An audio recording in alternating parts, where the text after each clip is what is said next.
Welcome to AP Studios, not sponsored in any way by Nikon. We welcome everyone who is tuning in across the world and those listening to this recording. We welcome you to get active in the chat, but remind you to please keep it fun and respectful. Also remember that here at AP Studios, you do have a voice, and we want to hear from you. Shoot us an email or comment in the chat if you would like to jump in the sandbox with our incredible panel. Now, without further ado, join me in welcoming your host, the man of the people, the oracle of Nikon, and the Eminem Slayer of the Midwest, Thank you very much, Joey. I appreciate that. Joe Man's Land. He did that little intro for me. It may not be as professional as some of the bigger channels, but I enjoy it, and he took the time to do it, so I'm happy with it. Oh, that's great. And we've got somebody that has a YouTube channel open. I enjoy it, and he took the time to do it, so I'm happy with it. Oh, that's great. And we've got somebody that has a YouTube channel open. I'm looking. Nope, it's not me. I don't know who it is. That has a YouTube channel open. Nope, it's not me. It may be Jeffrey, and he walked away from his computer. So hang on a minute, folks. Sorry. This is live, and this is what we do live. We have Jeffrey, and he walked away from his computer. So hang on a minute, folks. Sorry. This is live, and this is what we do live. We have Jeffrey. Hang on a second. Let me see if I can. Sorry. This is live, and this is what we do live. We have Jeffrey. Hang on a second. Let me see if I can. You think it's Jeffrey? Yeah, I'm trying to. There you There go. he is. There he is. That's me. Sorry. All right. Okay, Jeffrey. All right, man. Yeah, I'm trying to. There you go. There he is. There he is. Wow, silence. Well, I put up the YouTube one so that if I want to comment on for the people, I could do that. But I left and I forgot to turn it off before I left. That's okay. No big deal. All right. So we got quite a few people in here now. We got 28 already in here. And I know that everybody's spread across the internet watching every video that's available and other live streams. I'm glad I waited at least until my normal time of 12 noon because there were so many live streams going on already this morning. Everybody trying to get in on the views and everything else. And that's okay, because it is a big day for us in the Nikon camp. I'm not saying it's the better day than any other brand, but it's a good day for us. And we already have Andy Miller in here from the UK, John Ishii from Malaysia, Jeffrey Neville from South Carolina, From wherever. and your host, me, in here from beautiful Connecticut that I can't wait to move out of. All right. That said, quite a few people in here.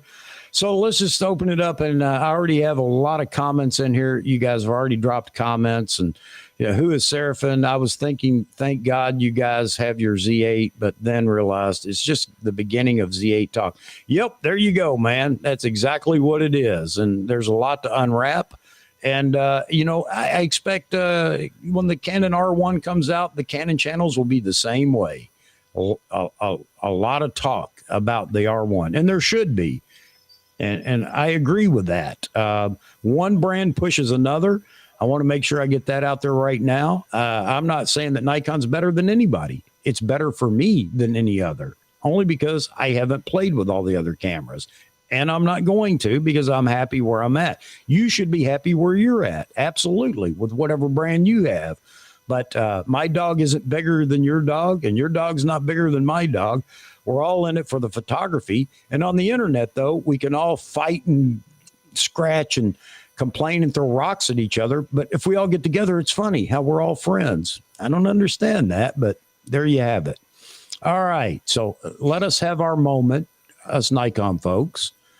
And J-Rod asked, are you going to do any poll questions? Yeah, absolutely, J-Rod. As the day goes on, and I'm scared to actually make that statement, the day goes on, because I don't know how long it'll go or how long I can hang in there, because I've been going since 6:30 this morning. But it's all worth it in the end. All right, so we got Andy Miller, we got John Ishii, and we got Jeffrey Neville. Invites are out to a whole lot of other people, and a little bit later, I'm going to open it up and just drop the link in the chat for those that just want to jump in and state their piece.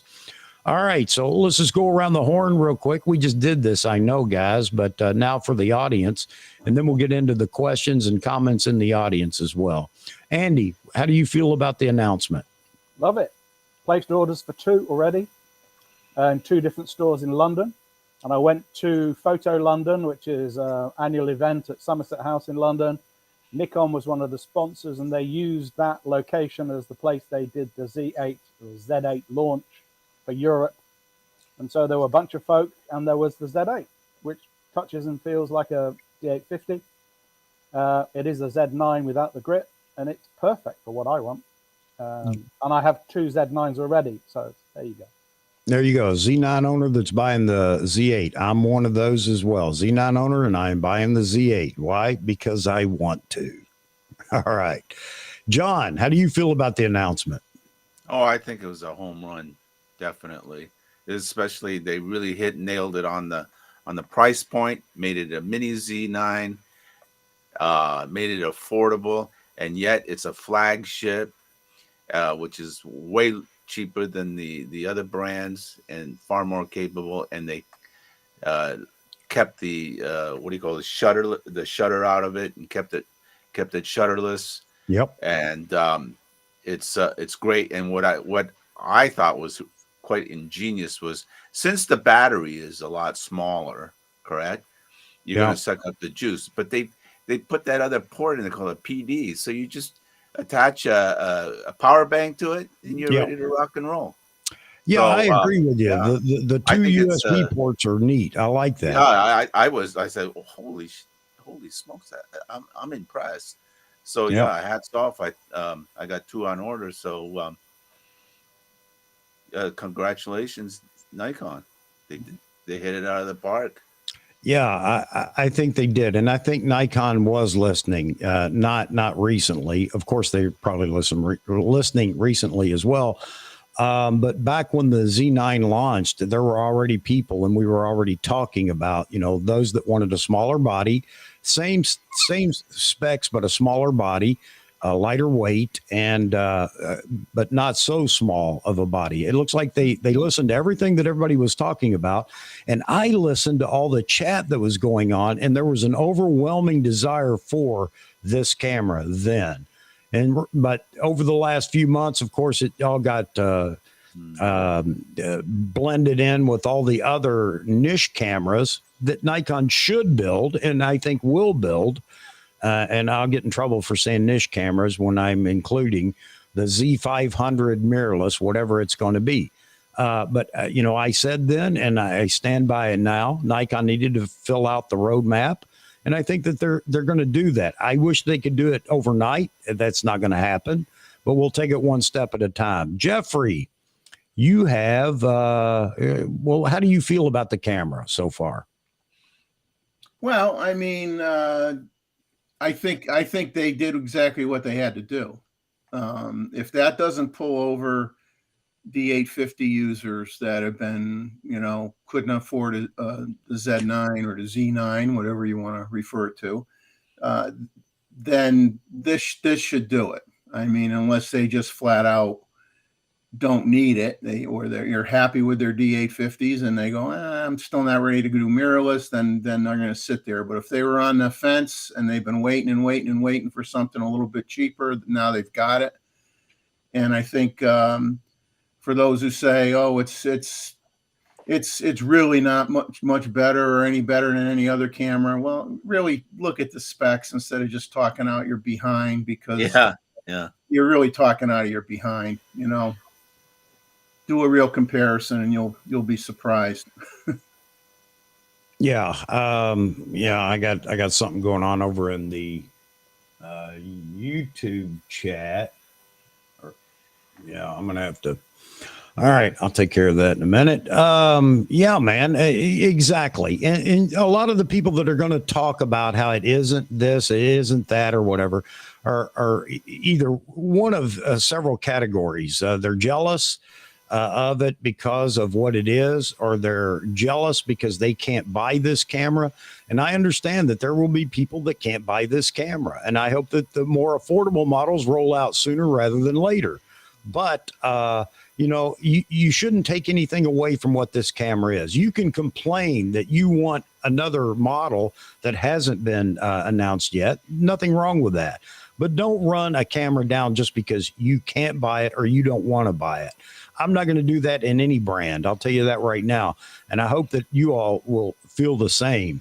I know, Jeffrey, you've got a list of some things that are a bit different between the Z9 and the Z8. And I'm guessing that it's more of a list of some features or software or something else than it is what it's lacking. Obviously, it's a smaller platform, so it can't carry the weight. When I say the weight, I mean all the features of the Z9, but it is in essence a baby Z9 with a few exceptions. I'm gonna turn you loose here in a minute, Jeffrey, to let us know. Let me go over here to everybody in the chat. A lot of chat going on, of course. Is my audio dropping out? I hear you fine myself, but No. Okay. I can hear Okay. you.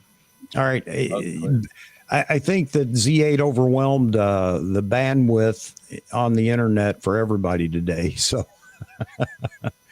oh man, everybody and their brother either went live this morning or going live later, or there's got to be 20 videos out already after the embargo was lifted. So, that's a good sign. It's a good show for Nikon, and Nikon needs that.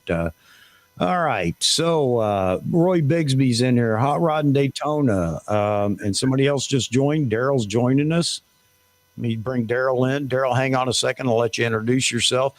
And guys, if you come on today, if at all possible, try to make sure you've got audio and everything ready to go before you come in, just so we can keep it going. There's a lot to unpack here. Hot Rod in Daytona, I want a Z8 to put on my drones. Yeah, there you go. Well, that is possible depending on the drone you have, of course. Rakesh, anyone know Z7? Anyone know Z7 II versus Z9 ISO performance differences? I don't, and maybe we'll get into that in a minute and let everybody else unpack it if they have any idea. Vic Romaine says it's just a smaller Z9, looks nice. Yeah, it is. It's exactly what I expected.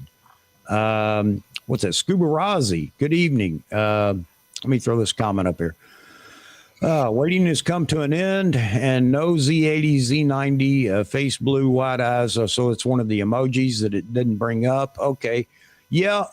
I talked about that a minute ago, and we're going to talk about it more as we go along today. And I'm not going to try to limit this and tell everybody we have to stick to just talk about the Z8. No, the Z8 indicates different things for Nikon, and we can talk about where Nikon goes from here. So we'll get into that. J-Rod agreed, no major new tech in the Z8, although the Z8 is new tech compared to the field. But you're right, and it's at a great price point. All those that wanted the baby Z9 at the Z9 announcement, here's your camera. And I think right now the demand is going to be very overwhelming. Of course, Chris up in Nikon Canada was on Simon's show this morning, asked him specifically about that. He indicated that Nikon has better prepared for the Z8 launch than they have others. He didn't say that. I'm just taking from, reading between the lines of things that he said. So we're going to find out. However, even if Nikon's done a better job, I think the initial overwhelming orders for this camera are going to make it a little hard to get for the first probably couple of months, but that's just the way it is. Let's see. I don't know if you guys can hear me. Richie actually said on his channel they produced 10,000 already in the first month. That's all, but I guess that's a good thing. It's Yeah, first month. So, and now they got another month before a couple weeks. So, yeah.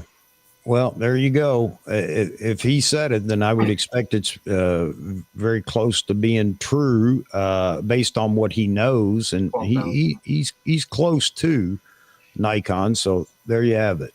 I'm going to the Nikon Touch and Feel. I got invited to the Nikon Touch and Feel on the 23rd, so I'll be able to handle it on the 23rd. They got 2 sessions, 23rd and 24th, and then they'll have delivery probably soon after. Yeah, the press release says 25th in the US was first delivery. So Correct. you think the release would be the same way it was with the Z9, Andy? I don't know why. It seemed like Nikon Europe had a pickle of the time getting stock. I don't know why Nikon did that or how that works or Well, whatever. I think it'll be better, Chuck, because you got to remember back in December 2021, there was a lot of COVID restrictions going on. Yeah.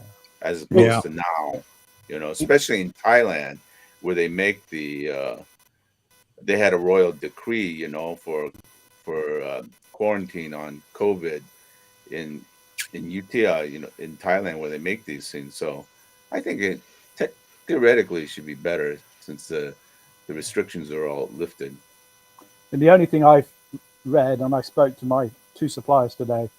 So the press release for the US, I'm looking at it right now, says available on 25th of May. Suggested retail price $3,999.95 US dollars plus tax, and the grip is $349.95 plus tax. In the UK, you just change the dollars to pounds, and that includes VAT. So my price is £3,999 Well, there you go. Okay. All right. for a body only. It's in euros. It's 3,600 euros. It's 4,200. If you convert to euros. Dice Kolov isn't happy with it because he bought a Z9 and he feels like he was slighted. All right, man. Nah. No, you weren't. I know. It's just, Z9 still works just the same. yeah. And it is different in that it is a larger body. You get the EL18. And none of that may make a difference for you, Dice. I hate to hear it, but I have a Z9 and this is the camera that I expected and wanted anyway. So I'm not at all upset about the cost and the capability. I'm actually impressed that they came in at that cost. I thought Yeah, for sure it was going to be higher. But exactly, Daryl. I was impressed with the price. They So- kept it, a penny under four grand. Yeah, I So- think that's a home shot run. across the bow of Canon and Sony if I ever heard. Exactly. Well, I'm not going to say it's a shot across the bow, but I would expect that if Canon were to do this or Sony were to do it, we're not going to go into, well, they won't, and here's why and everything else. But I would see that as a good thing for me in the Nikon camp, because I would expect Nikon to be looking at that and thinking, we got to make some adjustments. We got to do something here as well.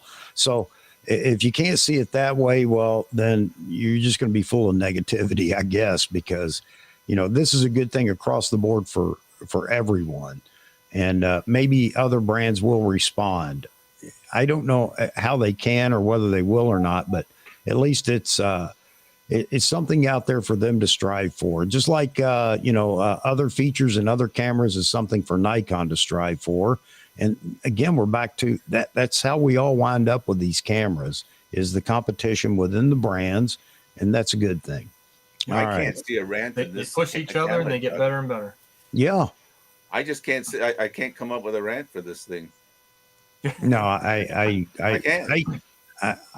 can't either. But then again, I honestly, I expected it, and I have defended this vehemently with so many people that even the price when it was, it's going to be $5,000 or why should I get it?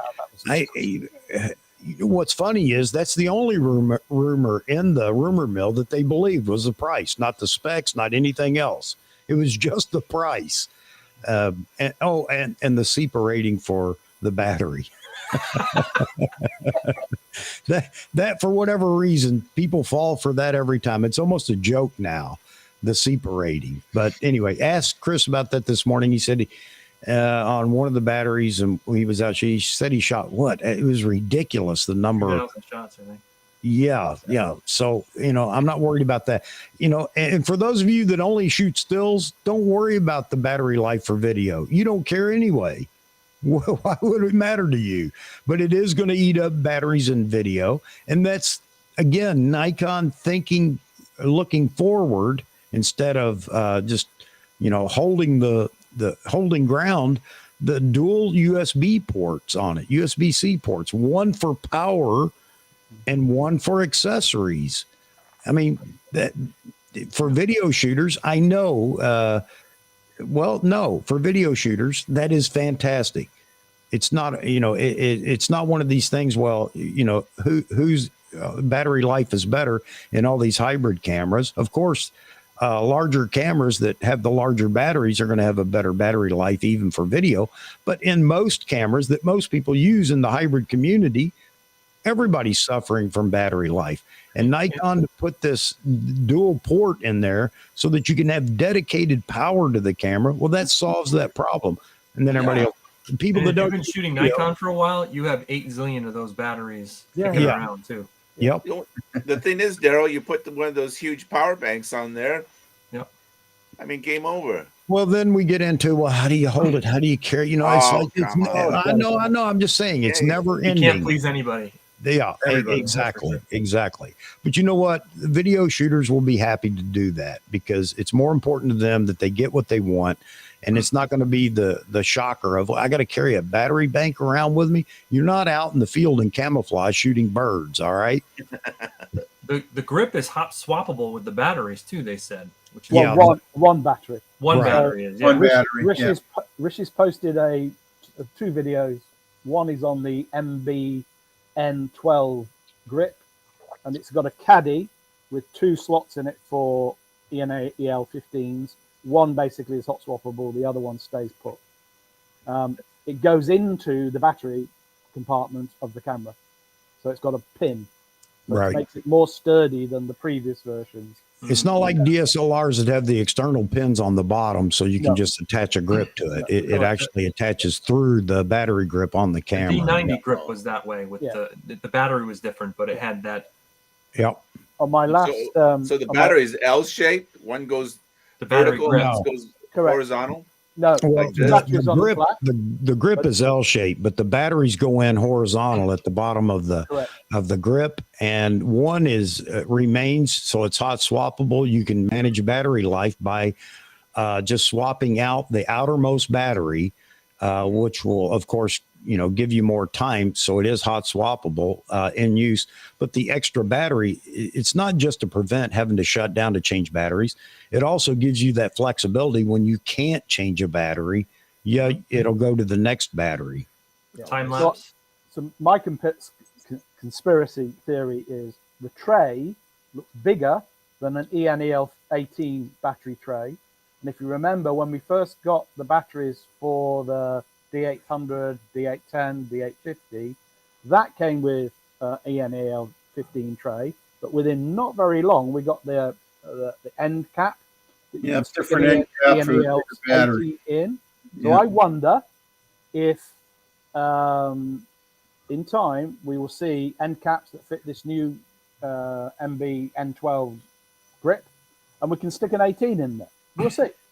I asked Chris about that this morning, specifically what batteries it took, and he was explaining it. And I asked about the EL18. He said, no, there's no provision for it. So you may be right, Andy. And I don't know. I haven't felt the battery. I don't know if you say that you saw it and it's large enough that it could accept an EL18. It's all about where's the connector. So where's the power point? Right. Where so does the battery plug into? So where it would take tray plug into. Right? It would take some kind of an insert to actually make contact with, or something like that. Okay. Not yet. Cool. But the the grip's $400, $440. So you're buying a camera for $4,000, $4,400. You've got close to a Z9. Yeah. Close. And that's what Alan's saying here. He said by the time you pay for a battery grip, I would probably go for another Z9 for the extra 1,000 pounds. And, Alan, everybody's got to make their choices. And I agree. It would be nice if every camera came out and had every feature that we really want. But, who knows why they didn't do that with the battery grip, but still you would have to buy the battery grip. I'm happy with it the way it is. Again, I have a Z9. If I need extended anything, the Z9 is there. Everybody doesn't have that option, I understand.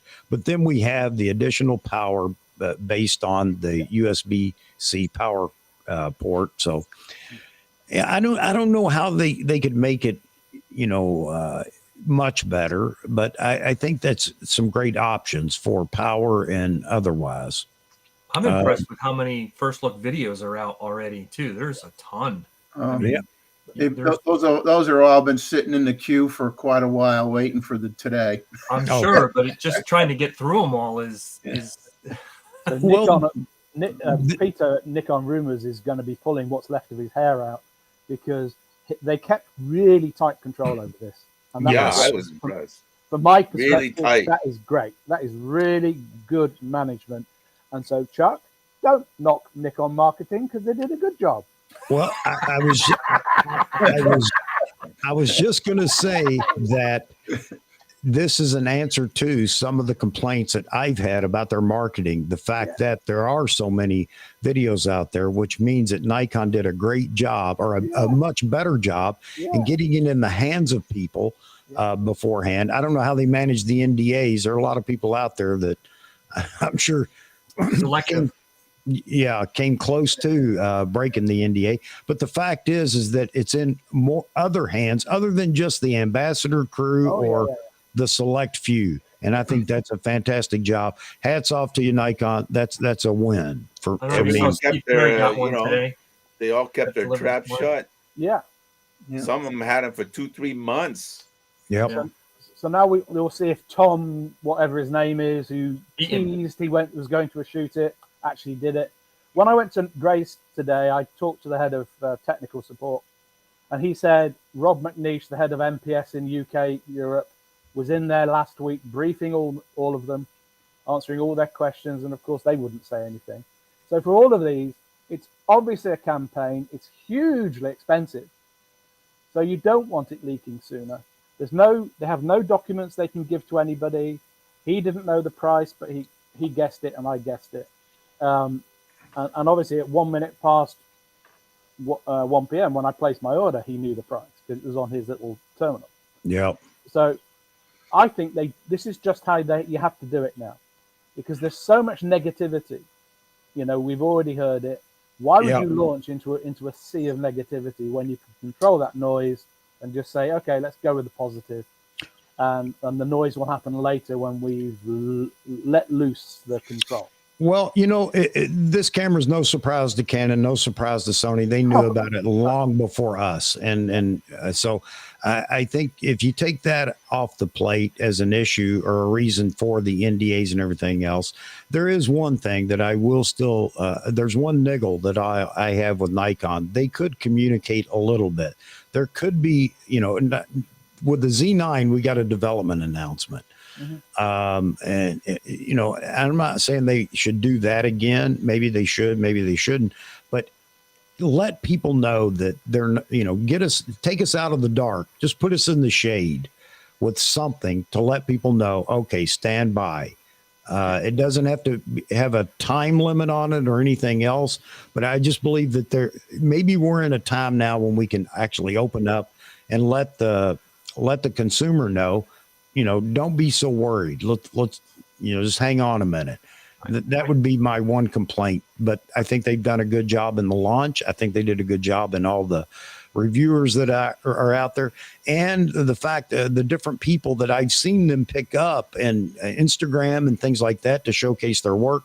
I think Nikon's on the right track. They knew that, and they're also looking at a younger demographic, which is exactly what they must do. Did you see that, Chuck? All those people that they had on there, I have never seen those photographers there, and a lot of the women, the guys. There's no. I didn't see Joe McNally. Was he on there? He's got a separate video. Yeah, was he in the video? Yeah. He's got a separate one, I think. Yeah. Oh, he's got a separate one. I haven't had a chance to see any of it. I've been on streams and on the phone and everything this morning, so I'm missing out. You guys got to see so much. Yeah, they're all these young people, doing fashion and doing sports and doing wildlife. Yeah. People I've never seen them before. Welcome, Mr. Ronald Pollard. Good morning. Hey. Good morning. Good morning, Team Chuck. Hey, Good the morning, man. Jeffrey. Oh, Good hello. morning, everyone. Hey, John. How you doing, Hey, the fellas? man. Everyone. Team AP. How y'all doing this morning? Team AP, yeah. Hey, Ron, I asked everybody else. We went around the horn. I need to ask you and Daryl. So I'll start with you, Ron. How do you feel about the announcement? What do you think? I am happy for Nikon. I thought it was sensational what they did. I think they've answered a lot of questions. I think they've addressed a lot of the issues, and I think methodically and what they call incrementally, they're forcing their way and moving their way into the mirrorless market even more so. Yeah. The Z9 was a huge Godzilla-like entrance, and this one I would call Rodan or Baby Godzilla. Moving into the, I mean, that's for all of those from the old Godzilla days. All right. I mean, I love. I mean, I'm the biggest Godzilla fan ever. All right, and but I love what Nikon is doing. Strategically, it's extremely clear to me that they have decided to move this thing incrementally, strategically, and methodically. I'm watching Joe McNally on Adorama. They have a live question and answer coming up in about 5 or 6 hours. They're going for it. I either think that John or AP, they either to keep putting a video in Jared Poland's hands, either you're confident or you're crazy. Yeah. And I think it's a combination of both with Nikon.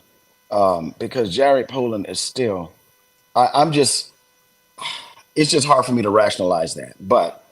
But I get it. I get it because it's all about numbers. I liked it. I liked it. They're everywhere. They are Chuck. They've been listening to your rants. They are marketing after this bad boy like crazy. Yeah. And I have been told, as about 20 minutes ago, there's even more material coming over the next week or two. Lots of stuff coming out. That's great because somebody had asked about any news on the 2 to 600 or 180 to 600, whatever it is. And I don't think they're going to taint this day with anything other than the Z8. I do believe that there are some more announcements coming, obviously not with as much fanfare. And I hope so, because there are so many people. Again, I'm not after that lens. But there are so many people that I'm rooting for. I have a platform where I can actually, voice this and I want them to get that lens. So many people want it, but yeah, man, that's great. I think it was a very good announcement. I agree with you. I like the way they're going with their marketing as far as younger demographic, mixing young and old, which is a must for Nikon. You omit us gray hair people and we turn on you like a snake, man. Like a viper. Yes. No, I'm not me necessarily, but there are those out there that, If What about Nikon, the ones with no hair? Yeah, well, those are the people that are ranting and pull it out, I guess. But do you think it's great that actually the way Jared Poland said in his titling, if nothing else, preview, I was so wrong, exclamation, exclamation, exclamation. I think this is him actually accepting the fact he was too negative about Nikon. Maybe. And yeah, I'm looking at his presentation right now, and he's being very positive. So good. Finally. See, Baron Silverton. I mean, can I speak to something, Chuck? Real quick? Sure. Baron Silverton said something that I think is very real, and I don't know how Chuck wants to take it up, but he talked about the idiot-proof mode, John Ishii, on the autofocus. He talked about, because I have shot different events with various Canon photographers using R3, R5, R6 II, and my Z9, right? And Jeff, I kid you not, I'm trying to figure out what's wrong.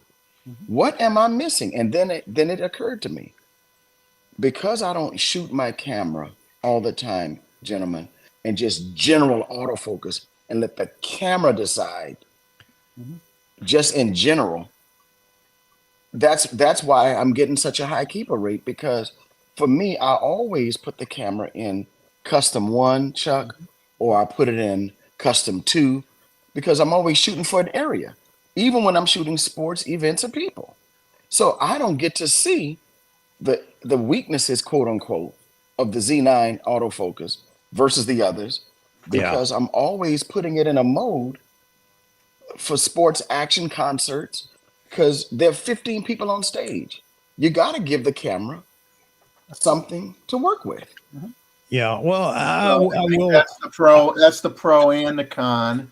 I guess at the Okay. same time is, as long as you understand the camera and you know what the best mode to be in for what you're shooting, you're not going to have any problems. Well, It's for those who want something that, let's say, is maybe a little more forgiving, is where you can have the argument on the other side. But if you know your camera well, and you know when to use 3D tracking, and when it may not work, or whether you want to use full frame autofocus, and when that's best to use that, then you're going to be fine. But if I mean, that's the knock some people have. It's not like a set it and forget it, which they claim is the case on some of the other brands. Look, I don't have a problem with everything being automatic if it does what I want it to do. I'll tell you that right now. I don't have a problem with that. It's only when it interferes with what I want to do. And right now, you have that option to do with or without. I will say this about Nikon's autofocus. I don't care what anybody says, is my opinion. I think that it is difficult. You have to learn it. You definitely have to learn it. It's not like others where, it's pretty simple, just point and shoot and whatever. So that said, I think we can all agree that with this autofocus system, you have to actually pick it up and you have to learn it. And I'm still learning. I'll tell people that. I just, the other day with Vaughan, I couldn't get video AF to work the way I wanted it. And he straightened me out. Here's what you do. Bam, bam, bam. And that's a knock on me. But anyway, is it better or worse? I'm not going to say, and I'm not going to get into the game of my camera's better than your camera. I'm just tired of all that nonsense. And I love what Nikon's doing. I love their camera. And there you have it. I'm going to leave it at that and just let everybody else rave about theirs. They can. They should. Vahagan just jumped in. Let me get Mozman in here. I knew the seats were going to fill up fast today. So What's up? So Hey. let me get Daryl real quick. Mozman, hang on a second. Daryl, you saw the announcement. What did you think? I think it's great. I think it's awesome for Nikon in general. I think it's great for the industry in general. I think they knocked it out of the park. They gave us more for less than what I honestly was expecting. So I don't see any negatives. I was one of the biggest naysayers of Nikon marketing. I know Andy was picking on Chuck, but I was just as bad. And I think they did a great job with this, not only with keeping it secret, but the release, how many people had it, and a lot of things. It's just, I think they knocked it out of the park. Hey, It's just like your mama. As long as she sees improvement in you, she's happy, And you know what? There's some things in that Z8 that they can add to the Z9 in firmware, which I'm excited about as well. So. Yep. Vahagan, and we've been all over the place already this morning trying to keep up with everything going on. But so you've obviously seen the announcement and a bunch of other videos and other streams and everything else. What do you think? Well, first of all, I want to say I'm so glad I don't have a live stream today. This is crazy what's going on today. Bunch of live streams coming up. I think we got a live stream at 11 with Steve Perry. We got Nikon USA is doing a live stream tonight. It's a panel, I guess, taking questions, which is cool. It's good to see that. And then tomorrow, Autorama's doing a panel too, live stream. But my thoughts on the Z8, man, you know my thoughts, man. This is rock and roll. This is I know. I'm just asking to let everybody tell the audience, what you felt or what you thought of the announcement. Yeah. This is it's gonna help out actually. This camera is gonna be right there. It has everything the Z9 has. and it's smaller, no grip. You know, the gimbal shots work really cool. Now we're gonna start seeing videographers use this camera more and more Yes. in the field. So, and then some people are complaining about battery. I think that's not a non-issue because you're gonna have cards run out faster with it doing 8K 60 than your battery dying. Your Well, cards are that's gonna true. run out first. Yeah. Yep. So I just got this 2 terabyte Sabrent card that you can shoot 8.3K. Lasts 1 hour and 20 minutes. I've never shot 1 hour 20 minutes of continuous footage. Wow. You know, and Chuck's got one too. These are really cheap, by the way, for what they What are. is it? It's a Sabrent. I just picked up no, mine's an OWC, so I'm experimenting here. It's I got a 512 gigabyte card, not 2 terabyte. But yeah, I ran an experiment on the Z9 the other day and did 45 seconds of 4K. It was 4K 8-bit, 4K 38-bit, and it was 5 gigs for 45 seconds. That is in ProRes. I was testing. I've been looking at all the codecs and everything else. And Maz, I'm coming to you in a second, man. Don't. No worries. hey, but real quick, Chuck. Yeah. Ron, good to see you, hey, guys. Good to see you here. John Ishii, I love it when you're mad. What did I say? Your facial expression when you like have some displeasure about others' comments. I love it. Oh yeah. Can you believe that? Yeah. I couldn't believe it, Vaughan. I mean, this guy is out of line. I was totally. Yeah. I love to complain. Mm-hmm. Oh my god. All right, Maz, you've seen the announcement, everything else going on, everybody else's streams and everything. What do you think about the announcement? No real surprises for me. You know, I think we've been seeing leaked specs for a while, and I think majority of us kind of believe most of those specs. So no big surprises for me, but I mean, everyone should be happy. This is the camera that everybody says they wanted.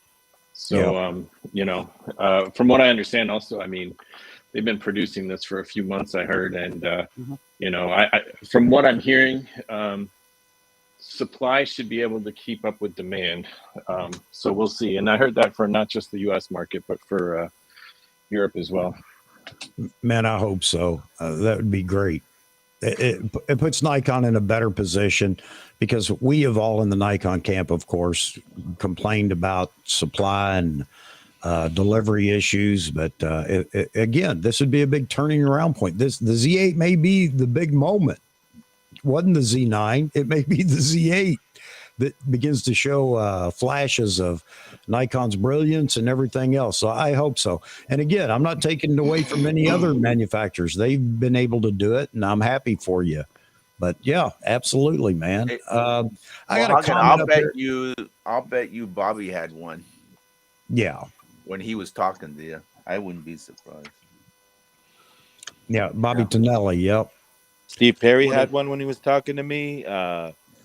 But it's all good. They have to keep quiet. You can't say anything. That's right. One of the things that I'm noticing too is the how closely Nikon has been listening is the way they are rolling out video and interactions and communication with people. It's amazing to see now that they're fully engaged. They're fully understanding the times that we're in, because the wide range ethnically and generationally that they put out with these cameras and with this announcement. I mean, I'm seeing stuff from people in India. I'm seeing stuff from people all over the world. And I'm like, okay, so somebody at Nikon Corp was listening, or some panel or group of people were listening to, you got to get this out. Having said that, I got to ask y'all a question. Is it just me, Mozman, Jeff, Chuck, everybody, Vaughan? Do other manufacturers get this much attention when they release cameras? Sure. I mean, does Sony get this much attention, or Canon? Yeah. I mean, I just wanted to know. Yeah, I believe they do, Ron. Maybe within their own camp. Yeah. Yes. Okay, that's what I was wondering. Yeah. I was wondering, do they get this much? Okay. But I'll tell you, I'm going to pay attention a little more to what, Sony says or what Canon says or Fuji or anybody else, just to watch. I think it'd be good to watch the announcements. And I'm going to start doing that. Not because I plan to switch, but it's just good to see what they're doing, because then I can bring that back to the Nikon camp and talk about, well, where do we go next? This is a great indicator. And I think that's one of the points that we miss so much on the internet, is that, how does one brand help another? And people will say they don't. Well, of course they do. They spark initiative in the other camps to, continue innovating. So there you have it. Hey, can I say one thing about the A7R5 real quick? Because Yeah. there's a lot of talk about them competing with the A7R5. Manny Ortiz, and then somebody brought it up in the chat. It doesn't compete. I mean, the Z8 is in a whole nother level than this A7R5. It doesn't even compete. Forget about that. It's leaps and bounds ahead of that camera. I think there are three areas where I disagree with you, V. One is obviously the 5 is a 61 megapixel resolution. And secondly, it's got pixel shift for those people that want to do the 200, 400 megapixel insanities, but they can do that. They can do that, and that's fine. So like the rest of you, I'm not knocking anything Sony does. I think they've done a fantastic job leading the way. I just don't have tiny hands, which seems to be what is part of what Sony users like. They like the little camera because you have tiny hands. I think the third thing it has, which a Sony doesn't have, is it has that Type A card in it, which is terrible. Yeah. Whereas we've got the B. Yeah. But more resolution doesn't mean better. No, I didn't say better. It's just there's the camp of people that are going nuts because they desperately want to go to a camera club with a 61 megapixel something. Okay, I don't want 61 megapixels at 35 mil. I don't want it, but okay if you want it. And there's a whole group of them that are on the chats and they're just going crazy over the fact it's a 45.7. Yeah, yeah. Not talking about it being a stacked sensor, but the fact that it wasn't a higher megapixel camera. And to them, I will say the Z7 III will be your monster megapixel camera. I understand you may not want to wait, but I just watched.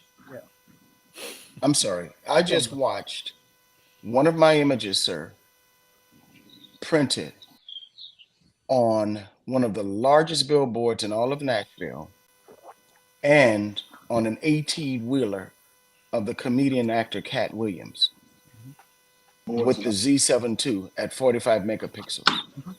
Clean, sharp, detailed, and colorful. I hear you, Chuck. Just in the real world, John, of working, I don't know. The 45 is a sweet spot. Yeah. and I've watched it produce amazing sized portraits and images that are advertising commercial stuff. And Ron, you know me, I'm out of the market of trying to change people's minds. I just give up on that, trying to educate people.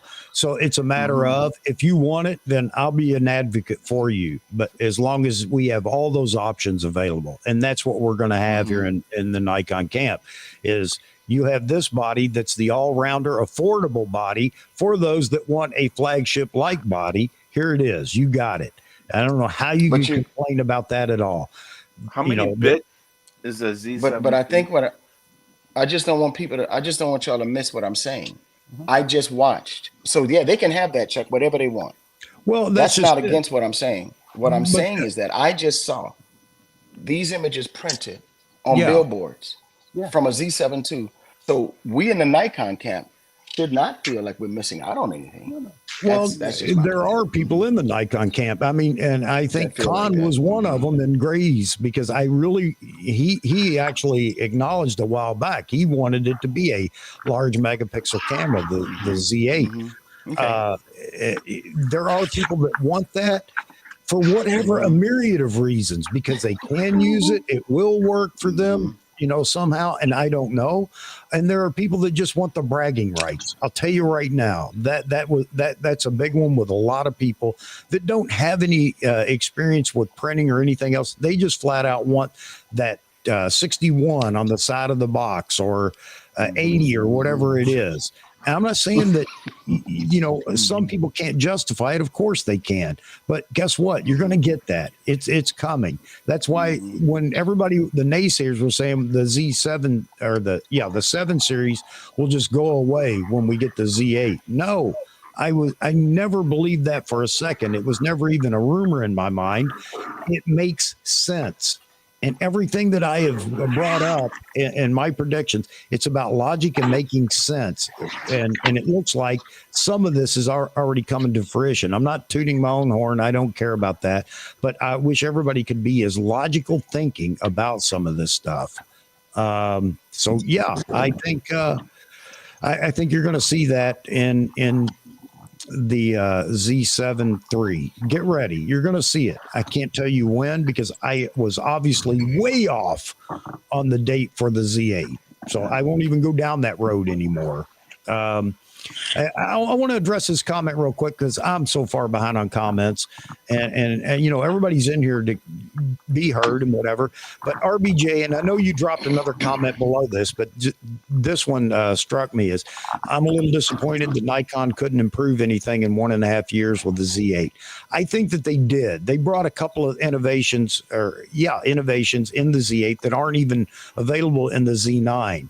But I think that the technology that the Z9 had was so forward leaning anyway, and it hasn't been matched. And I'm not saying in performance or anything else, but the no shutter, getting rid of the shutter, all electronic shutter and stacked sensor at 45 megapixel. That is technology that the Z8 now shares, and it is still new. It's not new in the Nikon camp, but it is new to everybody that didn't have a Z9. So let's look at it that way as well. People that wanted that are going to get it. So this is innovation for Nikon. If the rest of the innovation comes later, get ready. The Z7 III is going to be 80 megapixel or more.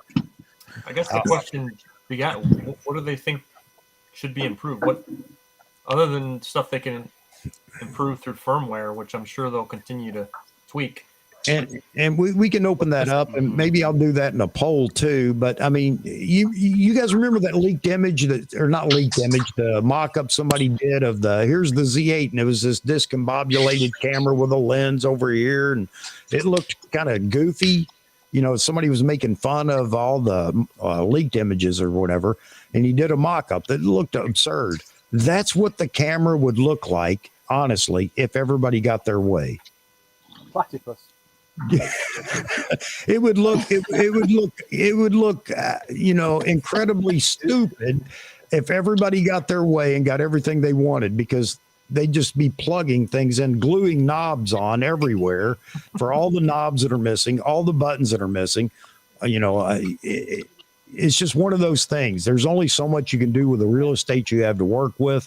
And I do think that this is a bit innovative in, if nothing else, I keep saying this, 2 USB slots. It sounds stupid until you want additional power and to run accessories at the same time. Well, I never do that. Well, then you got something you don't need, and it didn't cost you any more. There you have it. This is the best hybrid camera out there right now. It's not even close.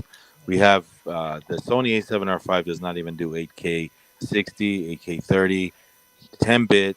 The Z8 does 12-bit internal, 8K 60, 4K 120. I mean, it's not even close, man. For them to say those things, I mean, doesn't make sense. They don't. But it goes back. They just see what they want to see, and it's like, we got 61 megapixels, and that's where they.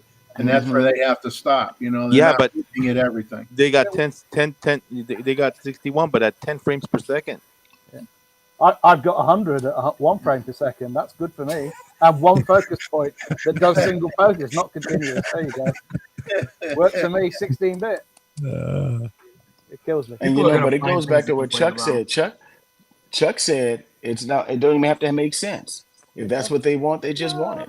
It doesn't have to. It doesn't. 1 and 1 doesn't have to equal 2, and 2 and 2 doesn't have to equal 4. If one Chuck wants just said it. That's It's why just you what they have want. multiple brands, man. You get what you want. That's it. You get what you want, but don't go around beating everybody else up, because it isn't what you want. I agree, Jeffrey. I agree with that. What you Jeffrey. want, I then agree go with get that. the other guy. That's it. That's fine. But it goes. People But it goes. And justify Chuck, their choices by knocking others.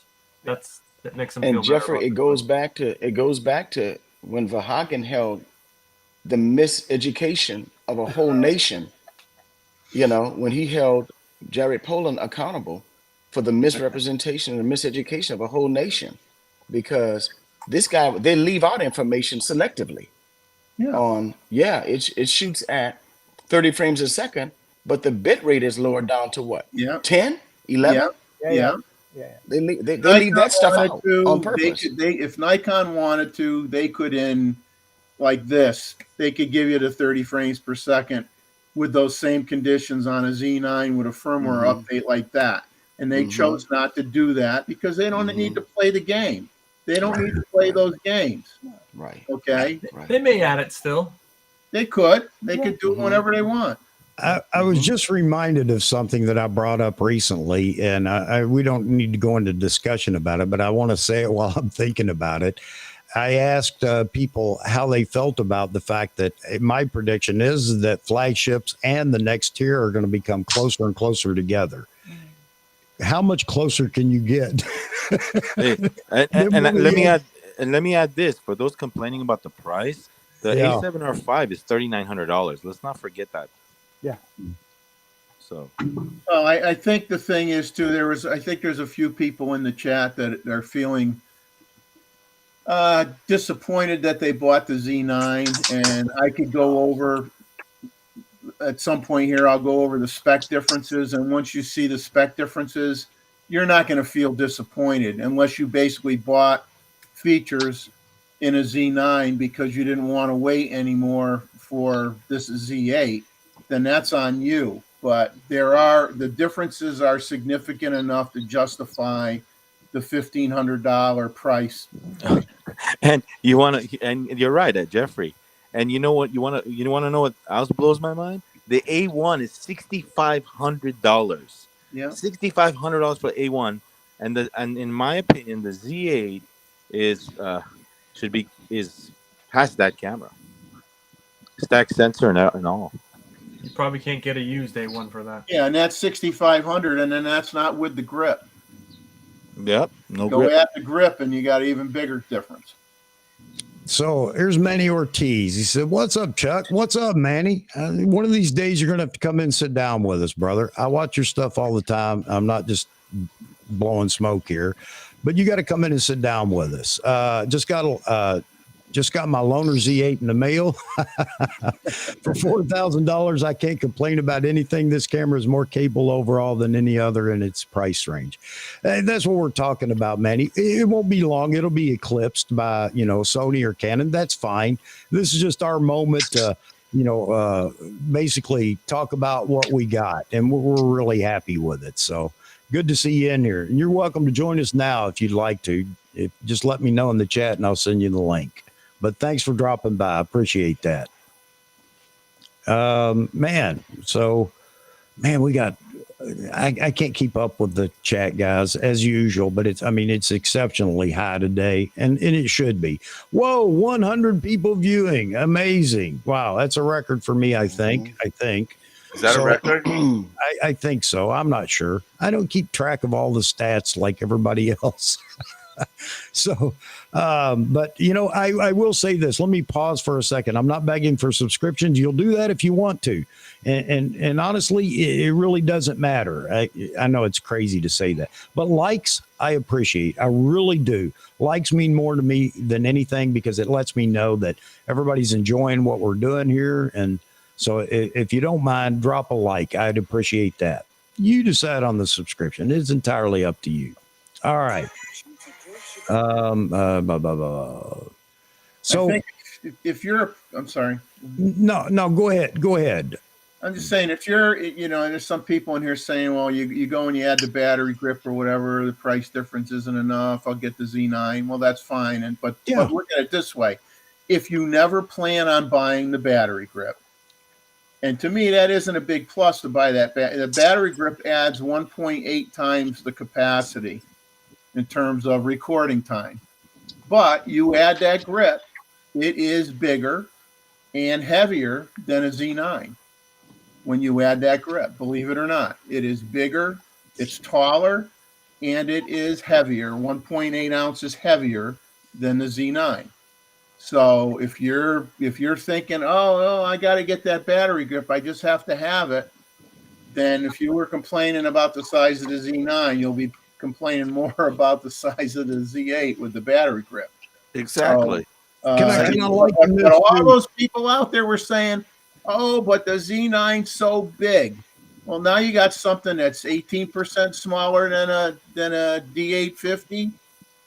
And you haven't lost anything in terms of you're obviously, as Chuck would say, they did the special sauce. They don't have any degradation in terms of your recording times or anything. What now what? You're going to find something else to complain about, right?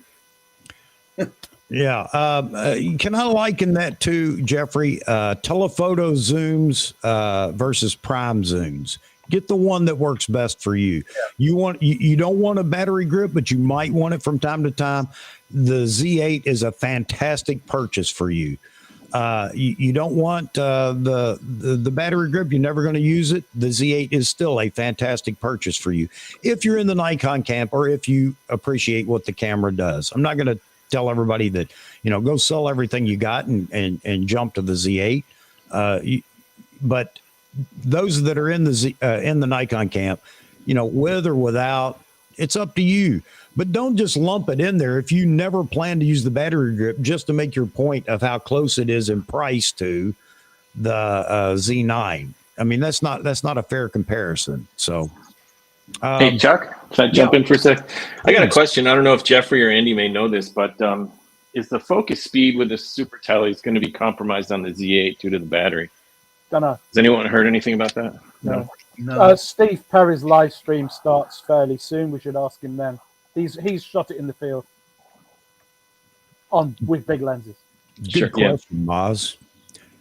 Hey, Andy's got to bow out here in a minute. Hate to see you go, Andy, but I want to give you a chance to say your piece before you leave, man. So, what you got? So, what have I got? I've placed an order for 2 of these things. I obviously like it.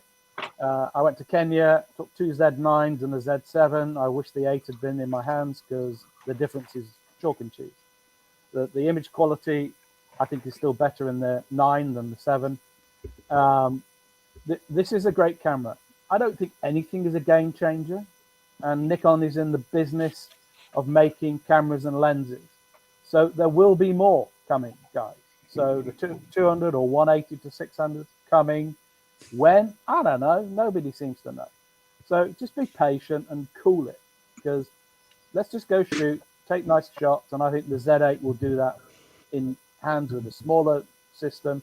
It'll fit on the gimbal better because it's smaller. You can, as others have said, you can plug it into a D-tap or you can plug it into a power bank, or you do what you like. Yeah, it would be nice if it had twin CF Express cards slots. Okay, it's got one. I've never broken one, and these new ones, fantastic. So that's really what I've got to say. I'm looking forward to getting mine hopefully soon. We'll see. All right, Andy. And again, thanks, man, thanks for being in here. I'm going to shoot. Bye.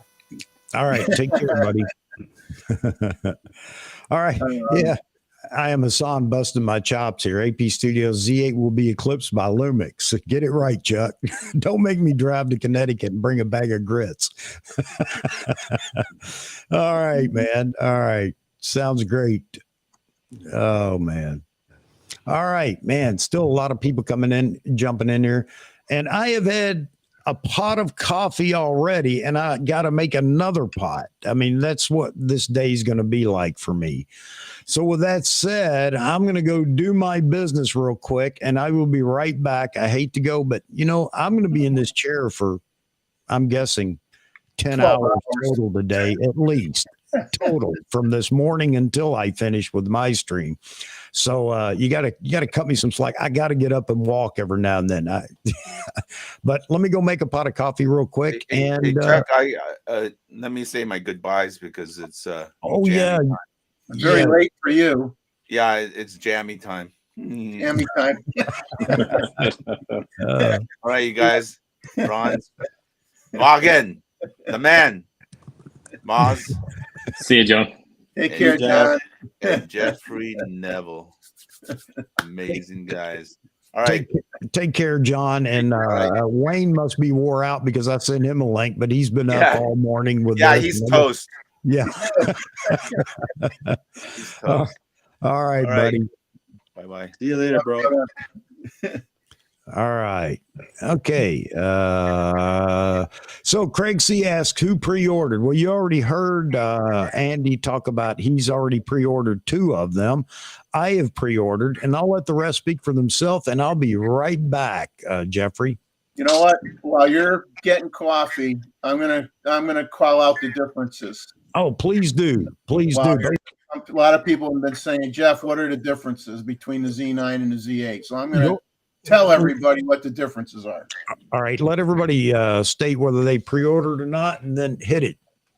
I have one on pre-order for the record. Maz, how about you and Vahagan and Ron? Any of you guys have pre-orders? You know, I don't. I'm still on the fence. I don't have a pre-order yet. Me neither. Mm-hmm. Well, maybe I'll talk you in or talk you out of it. I'm going to go over these differences here because, and I'm going to fly through them fast because I don't want everybody to fall asleep. Obviously, there's some very obvious differences. The Z9's got 2 CFEB cards. The Z8's got 1. Z8's got 1 UHS 2 SDHC or SDXC slot. Z9, they say, even Nikon says it has better weatherproofing, but they won't quantify it. They'll say the Z8 similar to the D850. Z9, they give it a little bit of an edge for weatherproofing. Z9 obviously has the bigger capacity battery. It's 10.8 volts versus 7 volts. It's 3,300 milliamp hours versus 2,280 milliamp hours, and a big price difference: $221 for the Z9 battery versus $73 for the Z8 battery. Now, SEPA ratings mean crap to me. I think the numbers are a lot lower than what you'll see in real life, but everything I'm calling out here is I did a full comparison spec sheet versus spec sheet, Z9 versus Z8 on the Nikon USA website. Anything I do not state is because the Z8 is exactly the same as the Z9 for all the other features that I don't talk about. Maximum shots per charge, Z9 SEPA rating 770, Z8 370. Maximum photo burst 5,310 on the Z9 versus 2,280 on the Z8. Movie record time 170 minutes on the Z9 versus 85 minutes on the Z8. Now you put the MB-N12 battery grip, which costs $349.95 on a Z8, and you're going to have 163 minutes of recording time. So you're basically the same as the Z9. The top button layout, the button controls on the top left-hand corner of these cameras, you have a flash setting button on the Z9, and the Z8 replaced that flash button with a white balance button. Obviously, the Z9 has another white balance button on the rear because it's got the extra space for extra buttons because of the built-in grip. You have 4 function buttons due to that built-in grip on the Z9. You only have 3 on the Z8.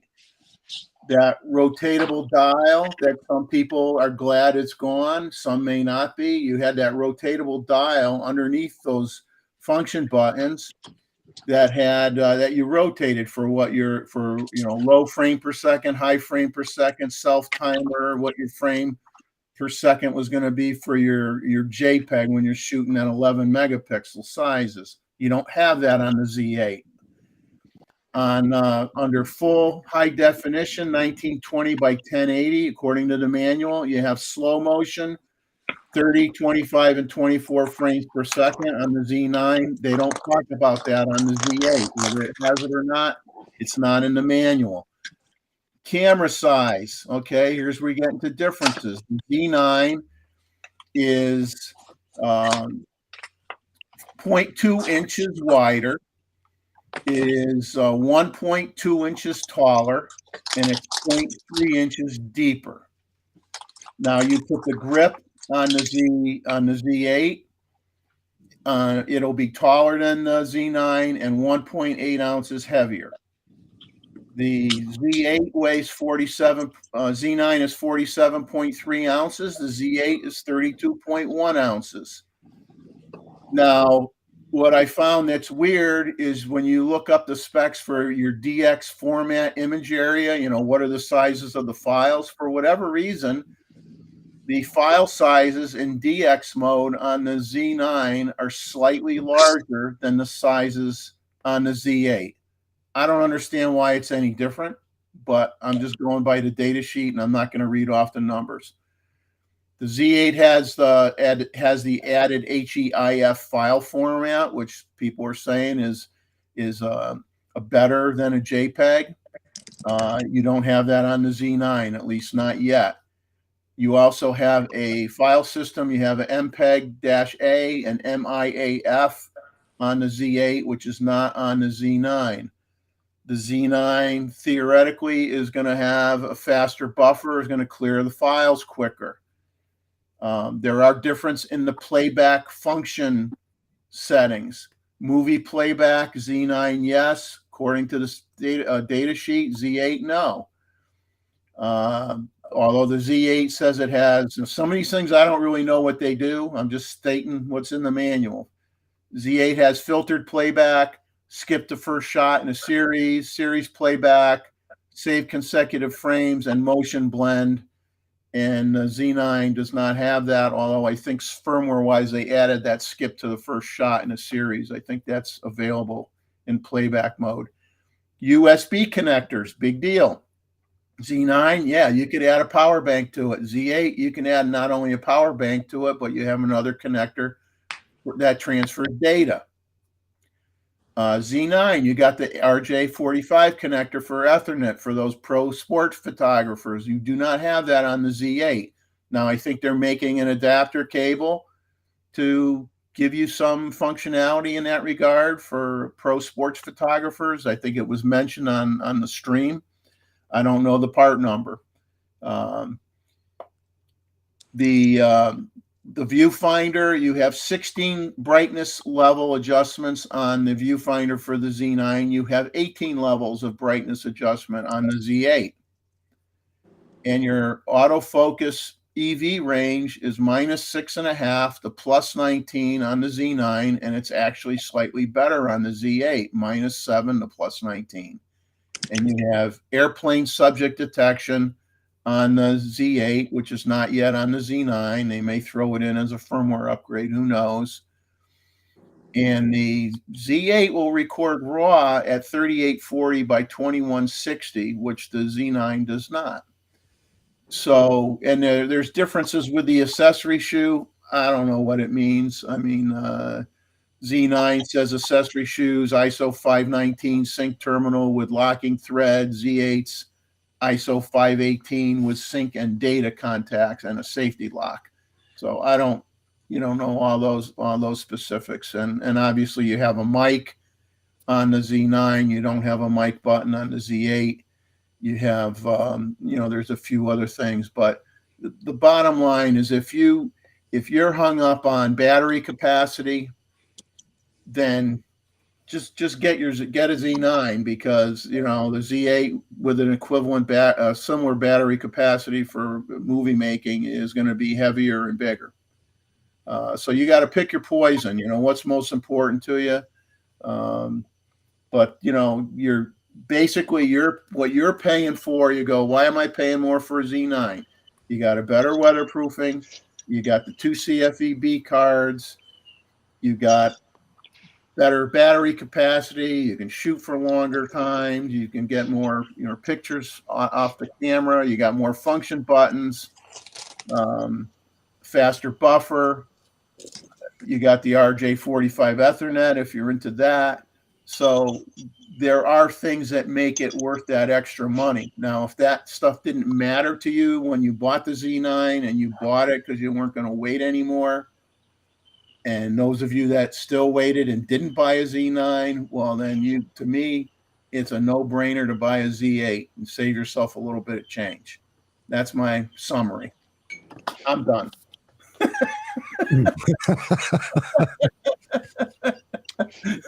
Well, there are now that everybody is in a coma, I'll clap my hands to wake you up, and then you can throw out information on the chat here.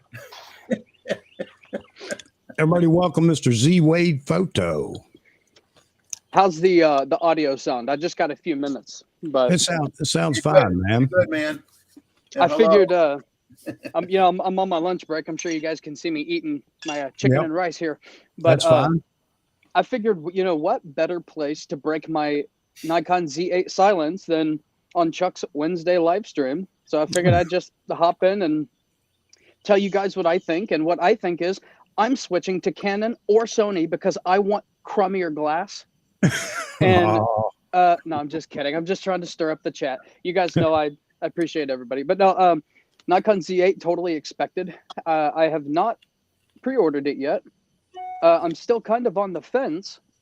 I decided I did want one, but I was kind of holding off for somebody to send one back because they bought it without their spouse knowing, and I can get it at a discount. But the hype is so gigantic with this camera that it might be a good business decision for my YouTube channel to get one because it is absolutely massive.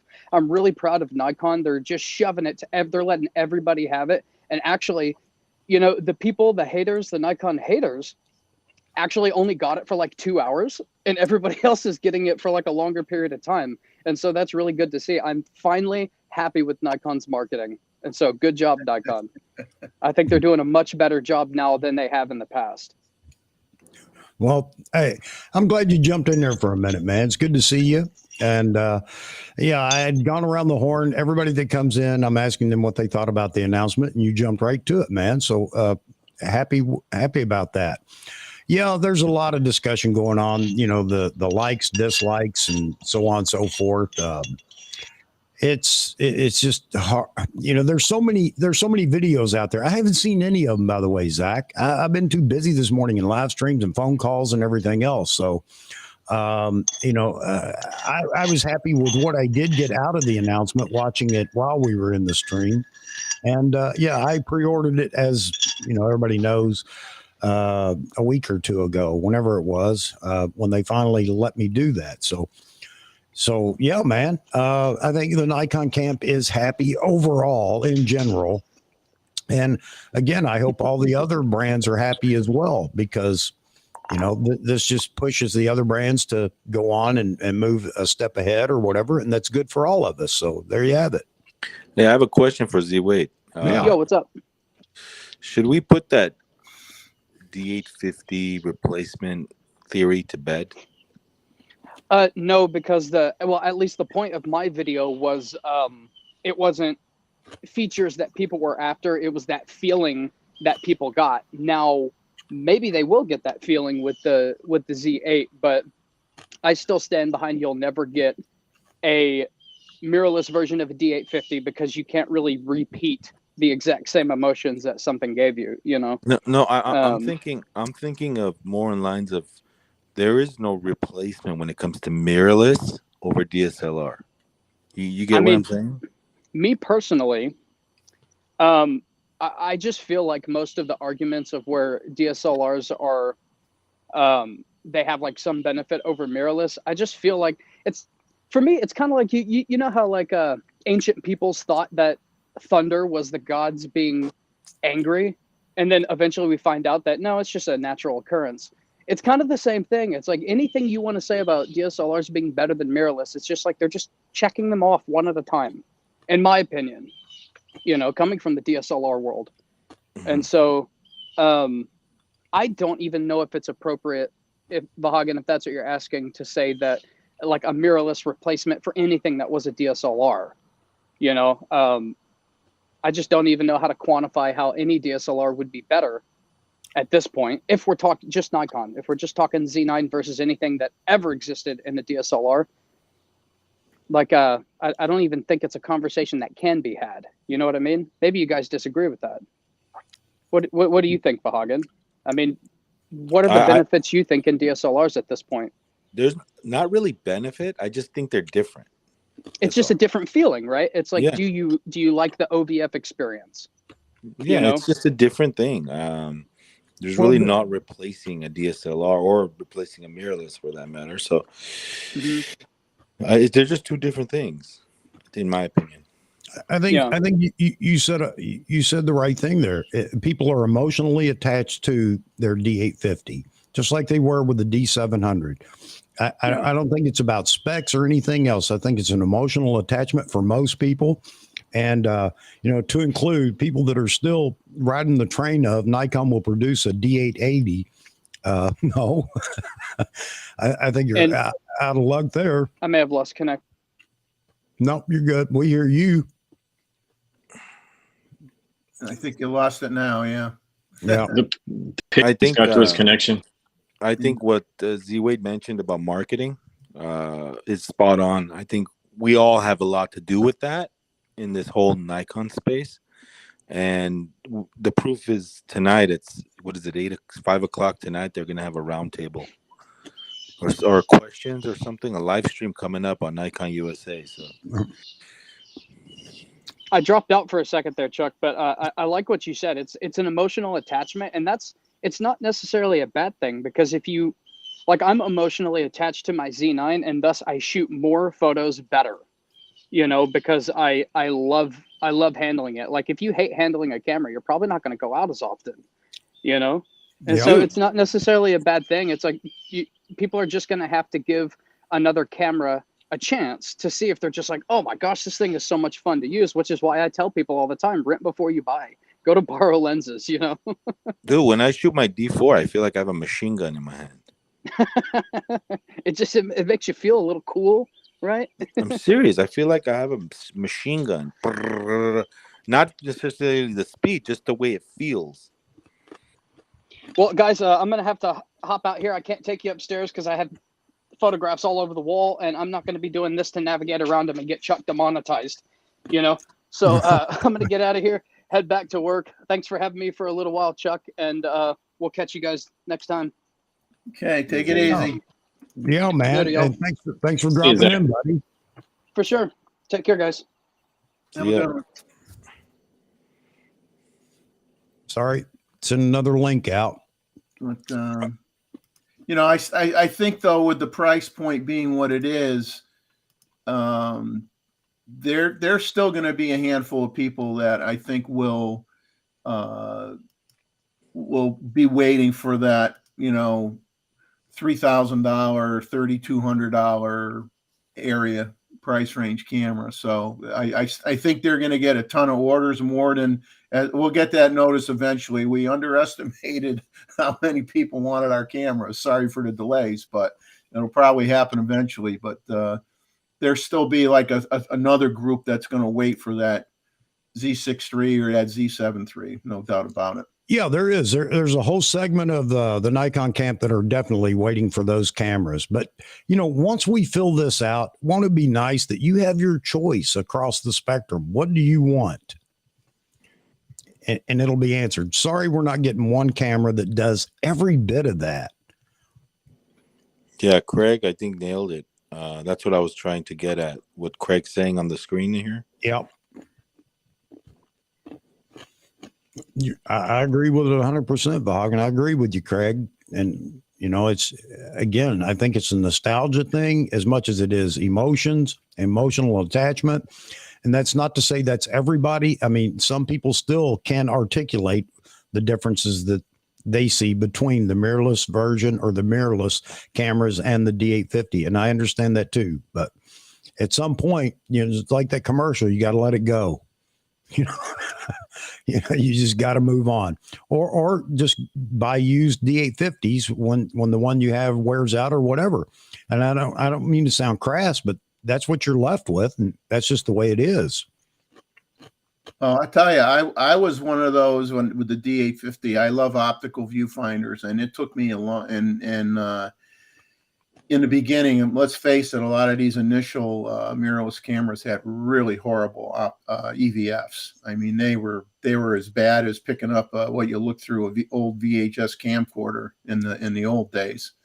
And now, I mean, I'm very, very happy with the EVF in the Nikon. And I've looked through an A1's viewfinder, and it's very nice, but the Nikon viewfinder is brighter, and you have that ability to adjust the brightness. So, I mean, there's pros and cons to both, but I mean, I don't think if you look through anyone who hasn't looked through a Z9 viewfinder, you're not going to be sitting there going, "Oh my God, this is horrible compared to my XYZ." I mean, I don't believe that is true. That's what I love about the Z8 too, is it's going to get that viewfinder in more people's hands so that they can start to speak about, wow, this isn't such a departure from an OVF.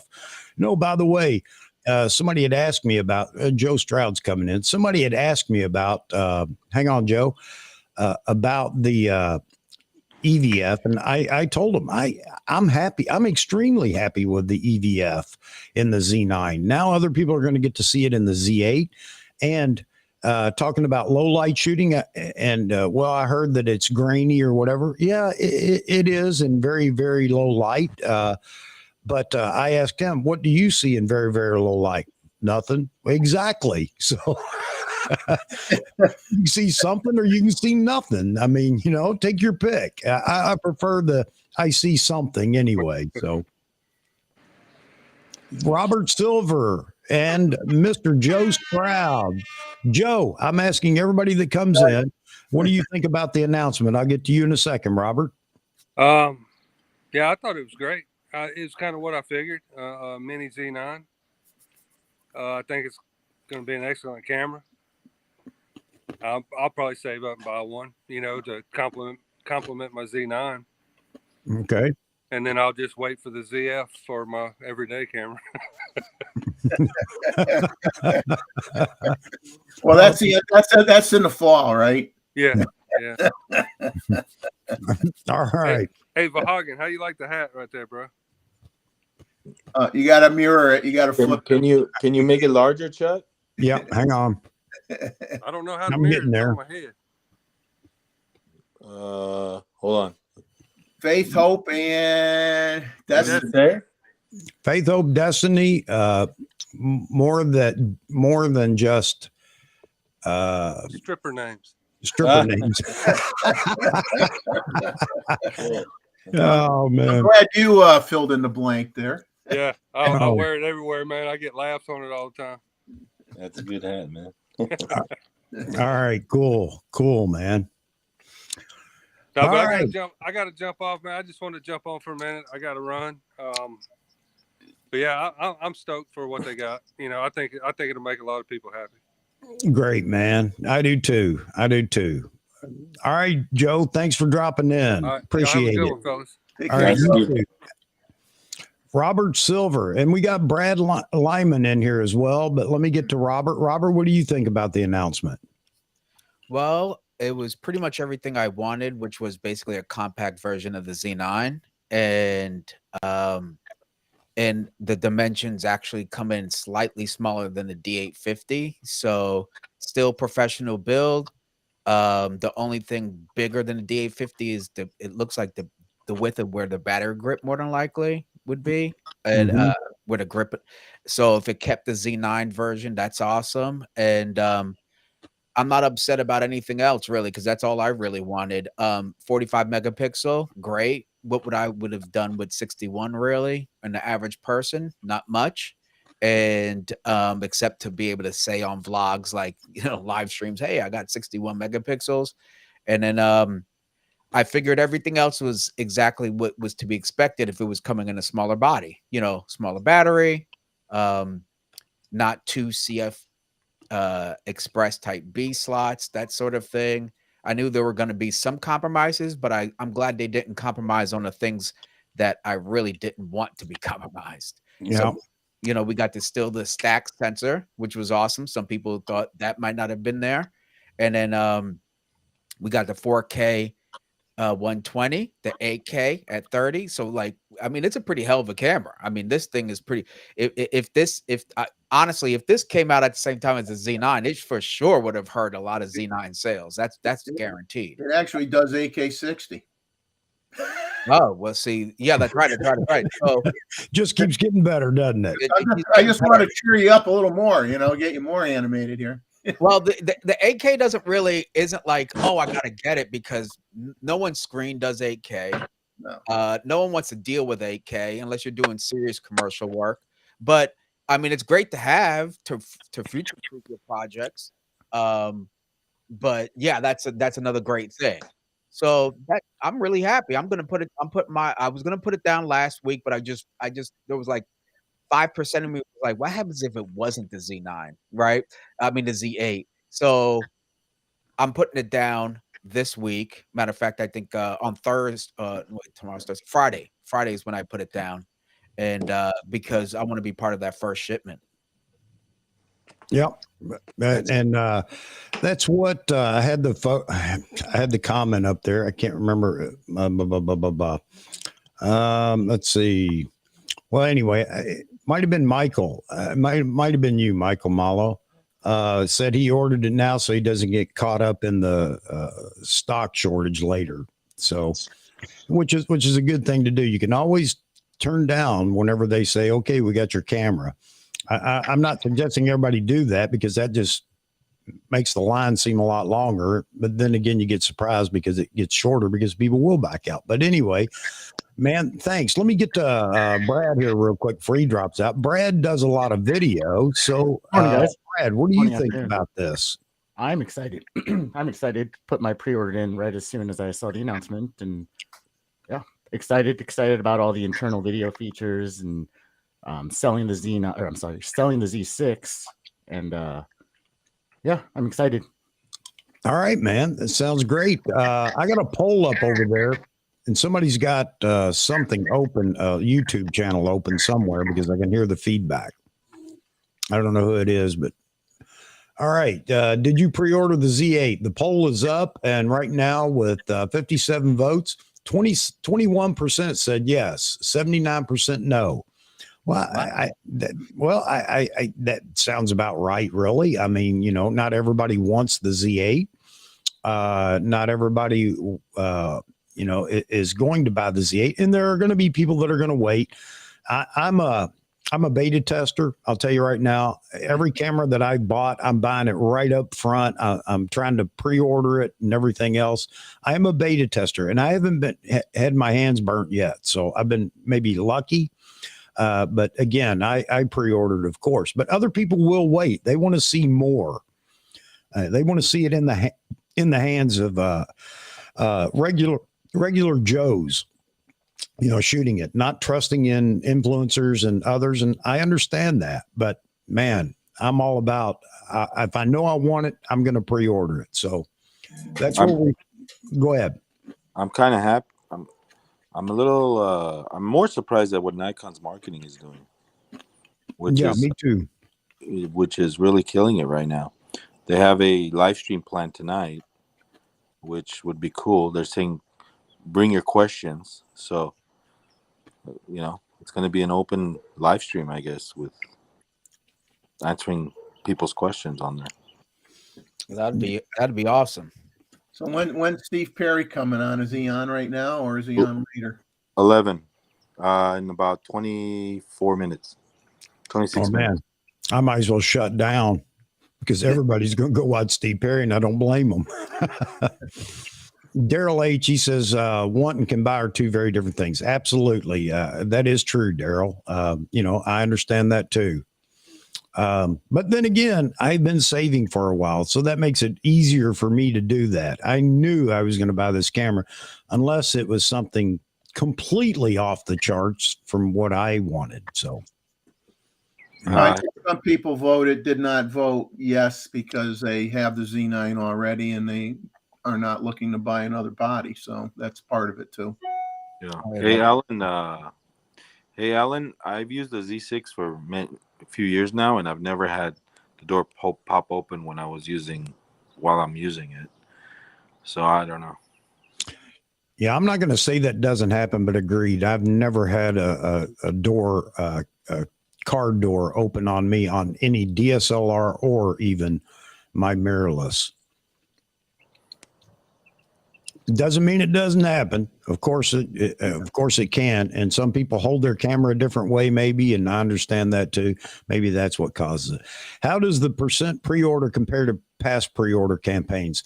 I don't know. Although if I can use the Z9 for a minute, the Z9 pre-orders, believe it or not, were not as heavy as far as I can tell as the Z8 have been. Now it picked up after a week, but you got to understand that Nikon USA, that is, gave NPS members a whole month to make a decision on whether they wanted to buy it. So throughout the month, if you were on the list as a non-PS member, you just kept getting bounced back. Every day you think you're getting closer, and 2 more NPS members decide, well, I think I will get it today. I don't know how that's going to affect the Z8, but there are more NPS members in line up front than there were for the Z9. That's just from what I've seen. So, which makes sense because of that shipping issue last time, and people want to probably be on the first for not only the camera but lenses too. You know. Yeah. So I get it, and yeah, I updated mine. I made sure mine was updated a month ago just because of this Z8. You know, so I'm sure thousands of others did the same thing. So it's going to be a bonanza. It'll be a bonanza for sure. Exciting bonanza. Yeah, Michael, I agree. You know, and I've warned people that I didn't want to hear them complaining when they made the comment, you know, that, well, I don't pre-order anything. You know, I'll wait and blah, blah, blah. Okay, that's fine. But don't come back later complaining that you can't get it for 6 months now. Exactly. So I don't know how to answer that for them. You know, you just got to make a choice. Do you want to take the chance, or do you want to stand in line forever? I tell them, watch out for my review video on my YouTube channel. Since you don't want to purchase it, you can live vicariously through my channel. So there you go. Absolutely. J-Rod says, Steve Perry will be worth watching, but we still love you, Chuck. Thank you, man. That's okay. I understand. All right. I'm going to throw the link in here, the Vahagan thing, and now the Robert Silver thing, and I'm going to adopt it, I should say, and throw the link in there. I don't know if it popped up or not. For those that would like to join, if you want to join even for just a few minutes, voice your opinion, state your question or whatever, by all means do. So throwing it out there again. You know, if I say something terrible or negative, or you want to voice your opinion about my craziness or whatever, who else is going to give you a chance other than to let you leave a comment that they're going to delete later? Right. Hey, I got an interesting question, or a wishful thinking statement, I guess. It would be really cool. I don't know if it would actually be something that Nikon thought about, whether it would work or not. The camera's basically having so many of the same features. Wouldn't it be nice if you could take your settings that are in your Z9 and upload it into the Z8? Somebody was asking about that, if they could do that. I don't know. That would save a lot of time. Yeah, wouldn't it? That would be great. I think because once you put the card in and upload it, it's going to, you know how it is when you put a card into the reader, it comes up as that camera, Z9, as a Z9 file. So I don't know if there'd be a difference if you put it in a Z8, if it would say, Can't read it or something like that. That's a good question for the panel tonight. Vahagan, with the Nikon roundtable. I think that'd be a great question for them. Yeah, I wonder who's going to host it. Who knows? Mike Corrado? I don't know. I'm just glad Adorama called me and asked me what time they should do it to not interfere with my live stream. That's all. Oh, it's not Adorama. Oh, okay. Well, man, there went my joke. Adorama's tomorrow. Okay. Oh. And Anita Stewart says the Z8's perfect upgrade for her. I would replace my D500. Hush your mouth. Hush your mouth. The D500. And while no, Chuck's got one on the shelf behind him, I think. Yeah, I do. I can't let go of it, man. It's the greatest thing ever. Chuck, you could tell everybody what the Nikon shelf life is. Yeah, right now for that D500, since it was last shot, or you mean? Oh man, so yeah. what's up ahead 20 years, Chuck? When you're still doing live streams, you can say, "Well, that D500's been there for 25 years." So Z8 says he'll be the host of the Nikon Roundtable. Please send me your softball questions for scripted answers. So wait, I'm reading the description right now. Yeah. It says join us at 8 p.m. Eastern Standard Time as your questions to the first photographers and filmmakers to use the Z8, Dixie Dixon, Jerry Guiones, and Mike Menzuel. Leave a comment for a chance to talk directly to them as they respond in the comments. We also have Michael Diani from Nikon Professional Services here to help. Okay. Okay. So I don't want to sound negative, but I will. They want those individuals on there for views. I mean, it's obvious they're dropping names, and that's a great thing. Everybody's going to come just to speak to Jerry, who is a great guy. Has been on Vahagan's stream a couple of times. He's fantastic. He and his wife both. But the whole point of us bringing this up months and months and months ago is we want to hear from the regular Joes out there, and it would be nice to have them. Just like I won't say Chris this morning is a total regular Joe, but he's not one of the figureheads that they parade around, all the time, doing shows or whatever. It would just be nice to hear from those that are, I'm going to use this not to promote my little channel or other little channels, but you know what? It would be nice to hear from a guy or a gal that's, has a 2,000 subscriber channel and they got it in hers or his hands, because you know what? He's going to shoot from the hip. He's going to tell you what he really thinks, or she. I wish they would do that. I wish they would grab some of the younger folks that they put this camera in the hands, of, and others, regular folks like us, and let us pick their brain. That I think would be a tremendous coup. So any of you out there that had your hands on the Z8, I would love to hear from you, and I will do an impromptu with you on the channel to talk about this camera. So please shoot me an email. All right. Jeffrey's going to go get a Z8 right now. And tomorrow, Nikon Z8 live panel stream on Adorama at 1 p.m. Pacific time.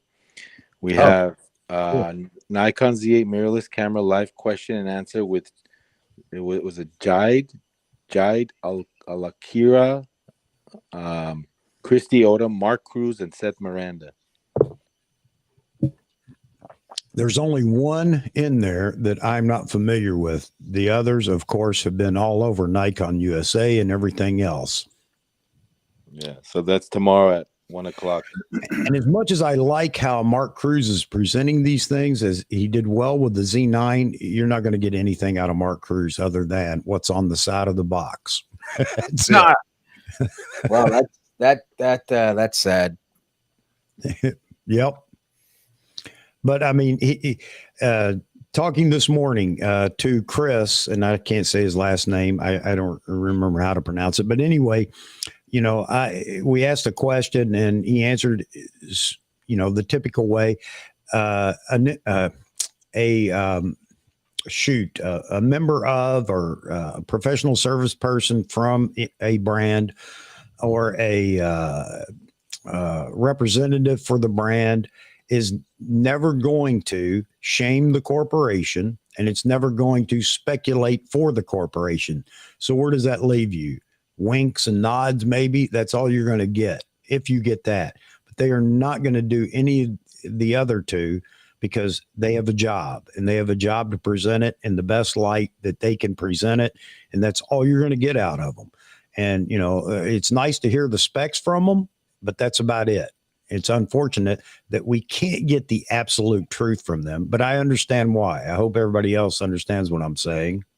Yeah. I mean, it's politics. I mean, it's, I get it. Well, it's a job, and they have to do what they have to do, which is why this isn't the only reason I'll never be an ambassador. The biggest reason is because they're never going to ask me, but I would never be an ambassador because I want to talk about the good and the bad. And, that doesn't make for a good ambassador, does it? Can't say. Well, at least not in public. I don't know if you saw that right here, but Z8, he says, I'll be the host of the roundtable. Please send me your softball questions for scripted answers. Yeah, I pulled it up on the stream there, on the screen there. Typical Z8, man. I thought it was a great response. Wow, super chat. Thank you so much, Jacob. Jacob. Patronage. Hi, everyone. Mini Z9 is in wilderness for those who choose the Z9 path as me because it was out first. Would you reconsider buying a Z9 if a Z8 were out at the same time? I'm just curious. Bless you all. Thank you so much for the question. And thank you again for the super chat. I appreciate that tremendously. You don't know how much. Well, I can't answer for everybody. I will go around the table and let them answer for those that have a Z9 already.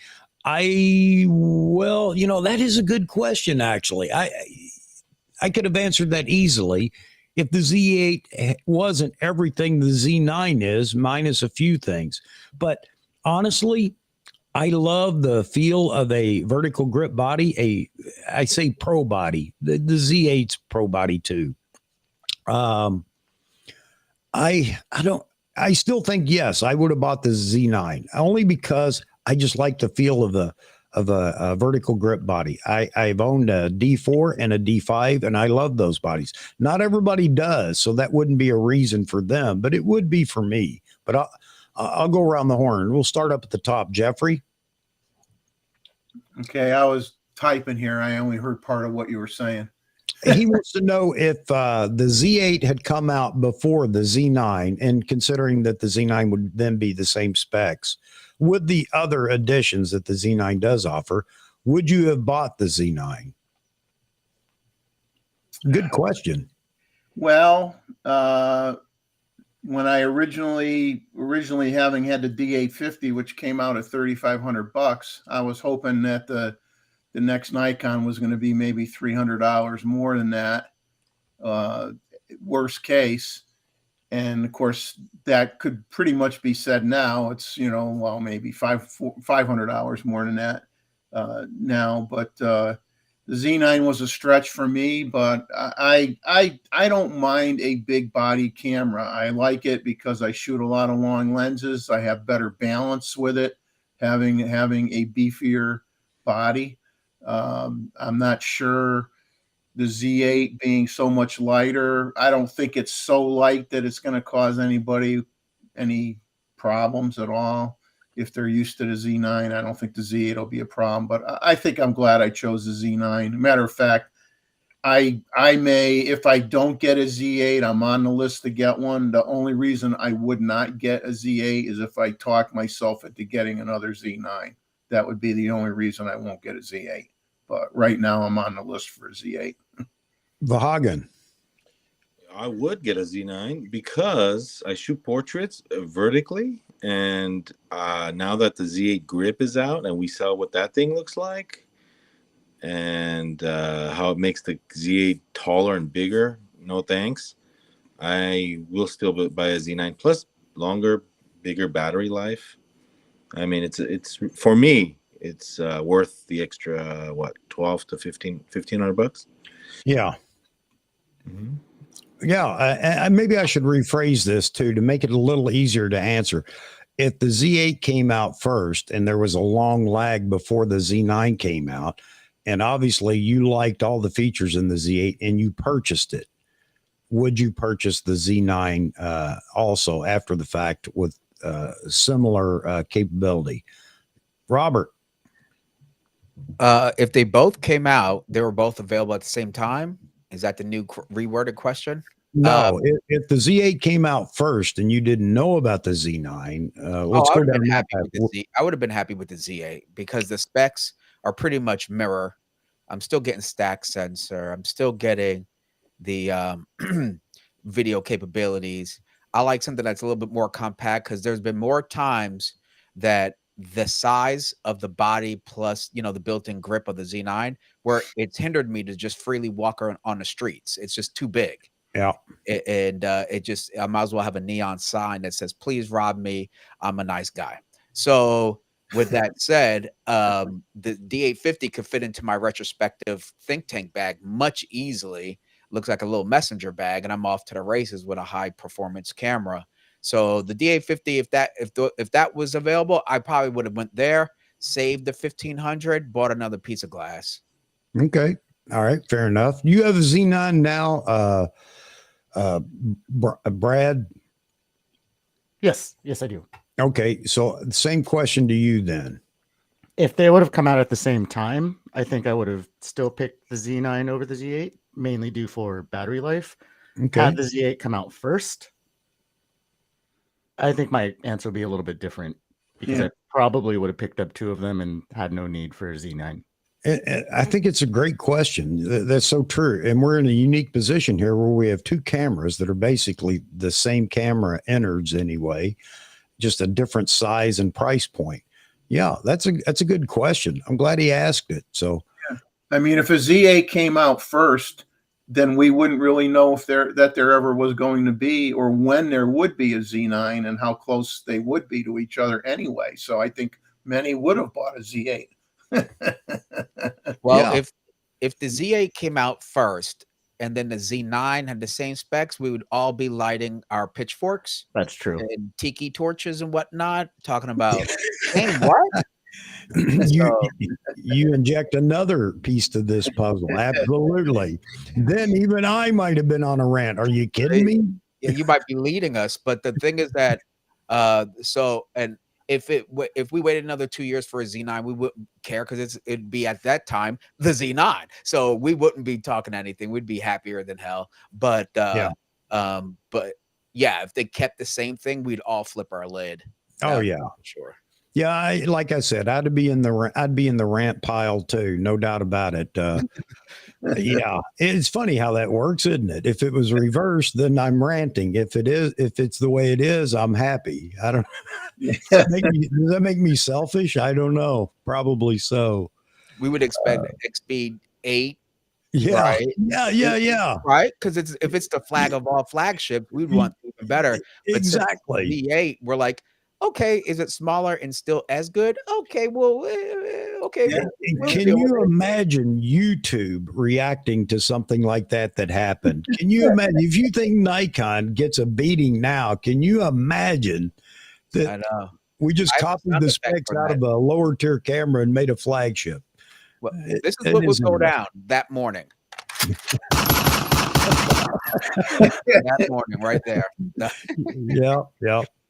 Anyway, but there's still reasons for the Z9. But now this brings me to another point. And Brad, did you didn't just shoot holes in your trade-in, did you? Huh? You didn't just shoot holes in your trade-in camera, did you? Did you have something you wanted to add? I thought I heard you say something. Talking to me? Yeah. No, I didn't say anything. All right. So that said, now here we go. I'm already starting in the rant and rumor mill.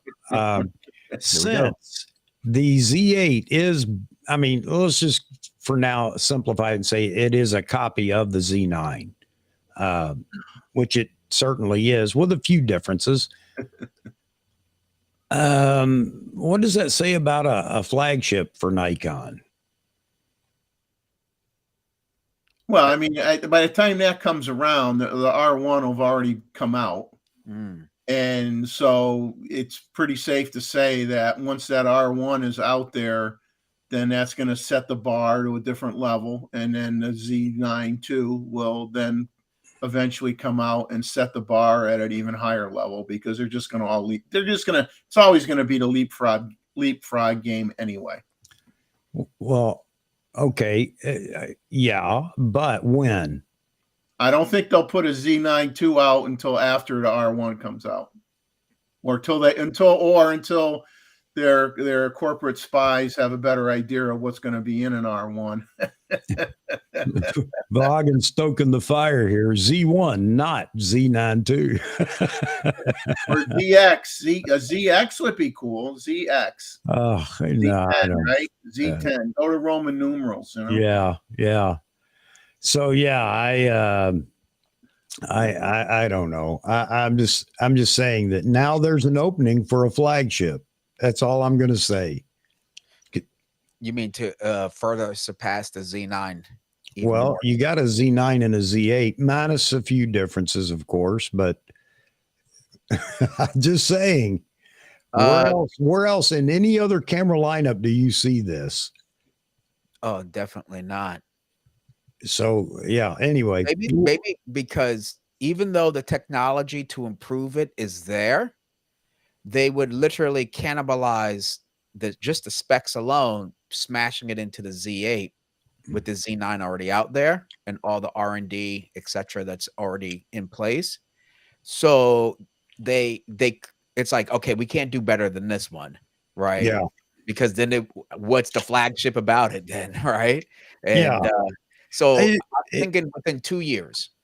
It's just a unique situation. We've not come across this yet in the camera world. You know, so I don't know. It's just interesting.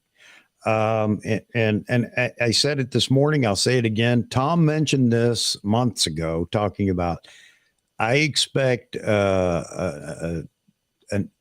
what did he say? I can't remember how he stated it. An upgrade to the Z9 sooner rather than later.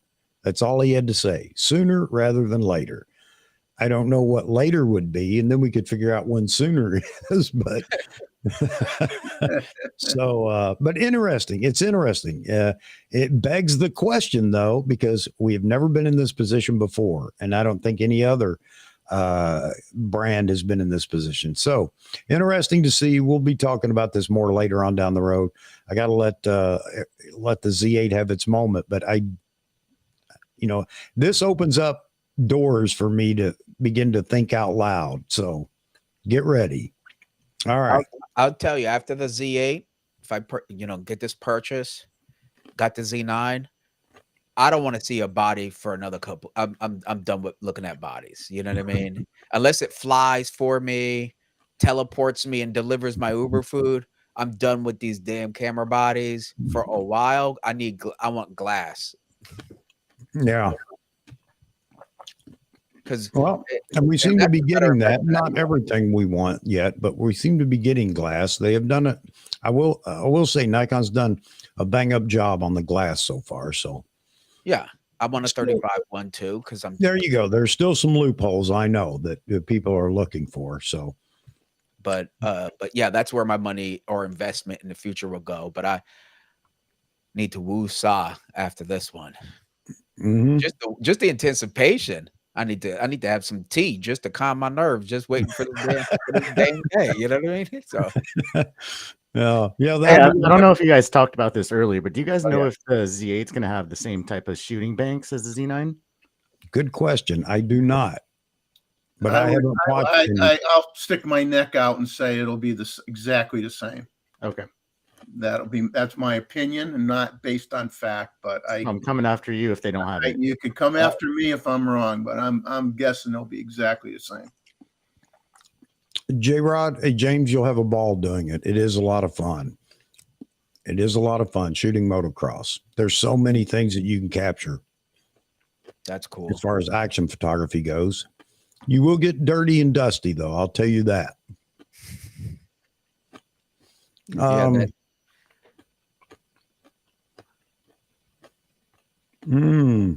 I was amazed on how many influencers posted a video like soon as their live went on. I mean, everybody's video went. They've had that thing sitting in the queue for I bet you a good month. Waiting. 100%. Matt Granger, Matt Granger actually was on the list for once because he's always whining that he's not, which but he was there. Everybody, I was like, wow. I watched like 5 videos as soon as I got off the launch event. Yeah, I could be watching these things through the whole night tonight but I gotta shoot tomorrow morning. I got a 2-hour plus drive, so I'm not going to stay up till midnight. I'm hoping I'm not going to, but we'll see how it goes. We'll see how late. I've already missed one meal. I got a peanut butter sandwich choked down just to tide me over, but still got a while in here, maybe. Quite a few people, still 77 people in here viewing. I appreciate everybody being in here. I'd like you to join the chat if you would. And I'll drop the link. I already have a few times, but I'll drop it again here for anybody that would like to join live and, speak your piece. So, Bud's Creek. Yeah. Bud's Creek is great for shooting motocross. Somebody just brought it up. I shot one of the nationals at Bud's Creek, but they have amateur racing that goes on every other weekend, not every other weekend, but up to the national event. And then soon after they started again. It's a lot of fun. Motocross.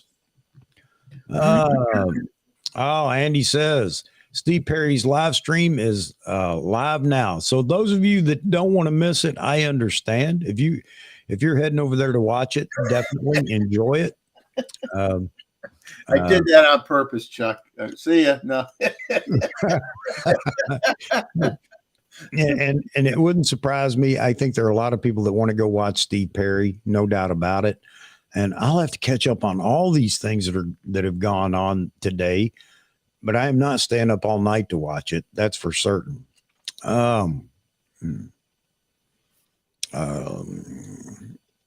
on Nikon's channel. I don't know. Steve Perry's own channel on YouTube. He's a big. He shoots Nikon, Sony, and he shot Canon as well.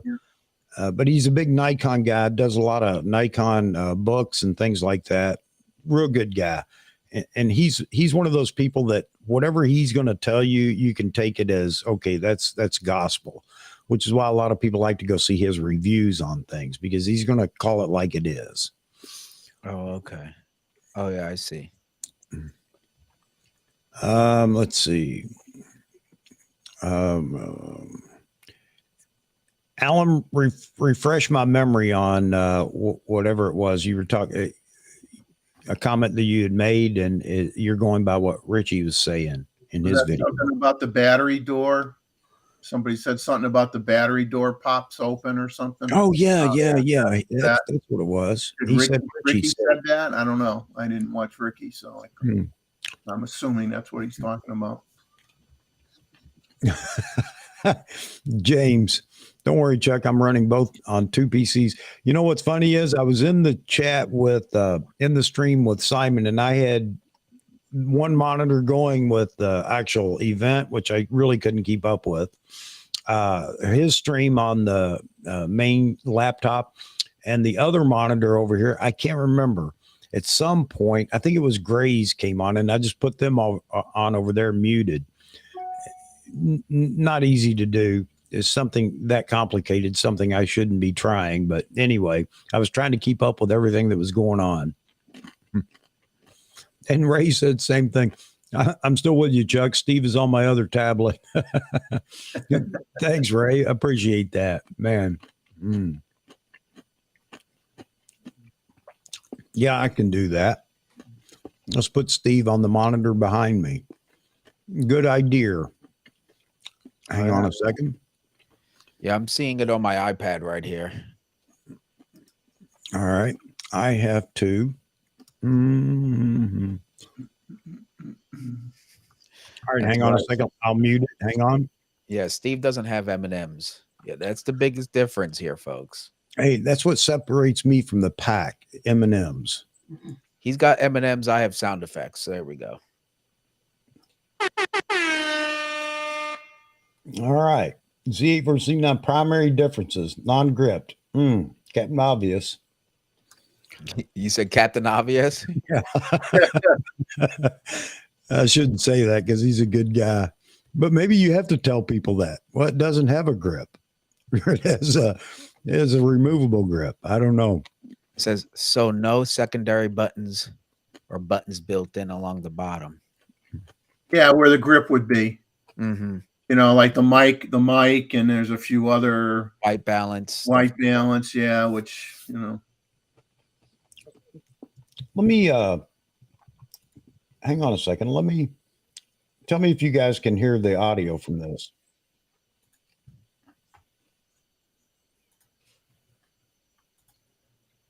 Can you all hear the audio? No, I don't hear it.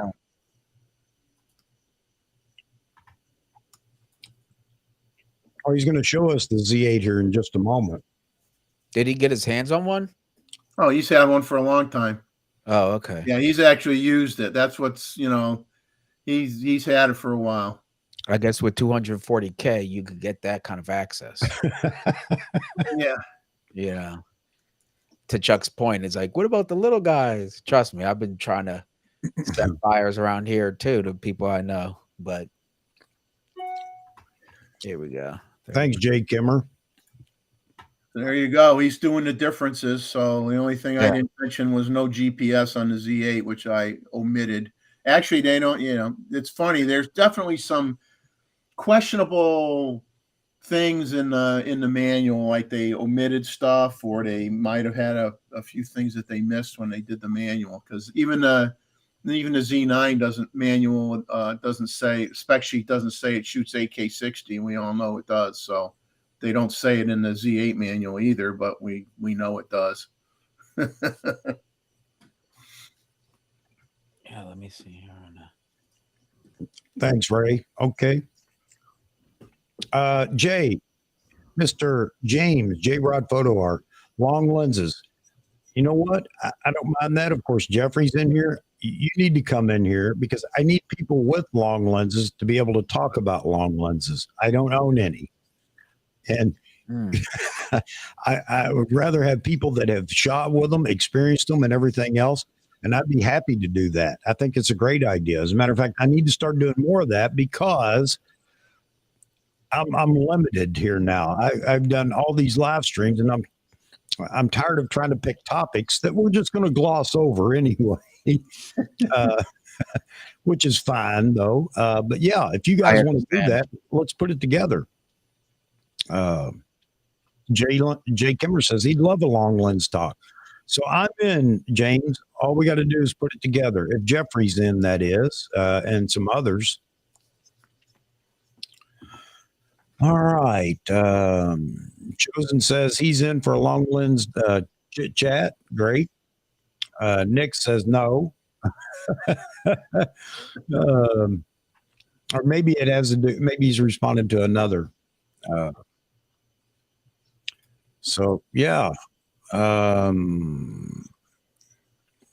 Jay says he has a long lens. All right, Jay, you're welcome to join as well. It's a drug. Yes, it is. Vaughan says I'm burned out all this Z8 talk. Yeah, I think we've about hit our saturation point today. No doubt about it. Although there are going to be a lot of people that are going to have a lot of these videos running in the background, trying to catch up on all the videos that are out there. Has anybody noticed anything different in any of the videos where people have reviewed the thing? Or is it so scripted out there that you watch one, you've seen them all? I like Petapixels just because he took it to the wildlife. I think he went to shoot, I forgot which national park, but either way, Yellowstone or somebody, I don't know. But either way, I just like what their approach was a little bit fresh, and they generally I like their opinions. They're generally pretty honest, and I like them thoroughly. And so yeah, I like their review. I watched Matt Granger's, I watched Jared Poland's. Jared, of course, had a few choice words. Well, he always does. But he overall said it's pretty awesome. If you love the Z9, you'll love this. But I'm sure he knocked the AF again because he always has a hang up about the AF. 100%. Yeah. But he put it through some tests, yada yada yada, and it came out the same. You know what I mean? Like you could watch the Z9 video and it'd probably be roughly about the same. But and Matt Granger's was cool just because I was just happy for him to be able to get that early access. You know, he's had a great channel for super long, and he's been chugging along, and they need to like give him some love. So I was glad to see that he got access, quite honestly. Yeah. But really nothing different between all of them.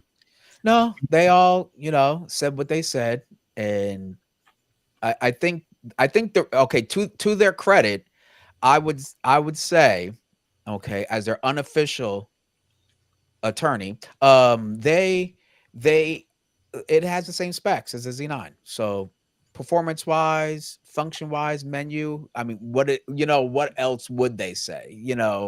But that's not to them. That's more of just what the camera is. Yeah. I mean, but there are differences. I mean, you don't have, like, when you look at the front right-hand side, you only have a cover for your 10-pin connector. You don't have the sync hookup for your flash either. But that's not going to hog up a 10-minute video, though. No. But I'm just saying, there's enough. I mean, there's even though people may not think so, there's enough differentiation between the two models to justify that extra money if those differences are important to you. That would maybe make you spend the extra. So you're saying a video that points that out more would actually be more beneficial versus just regurgitating what everybody else is going to. Well, I think a lot of people, unfortunately, they want to.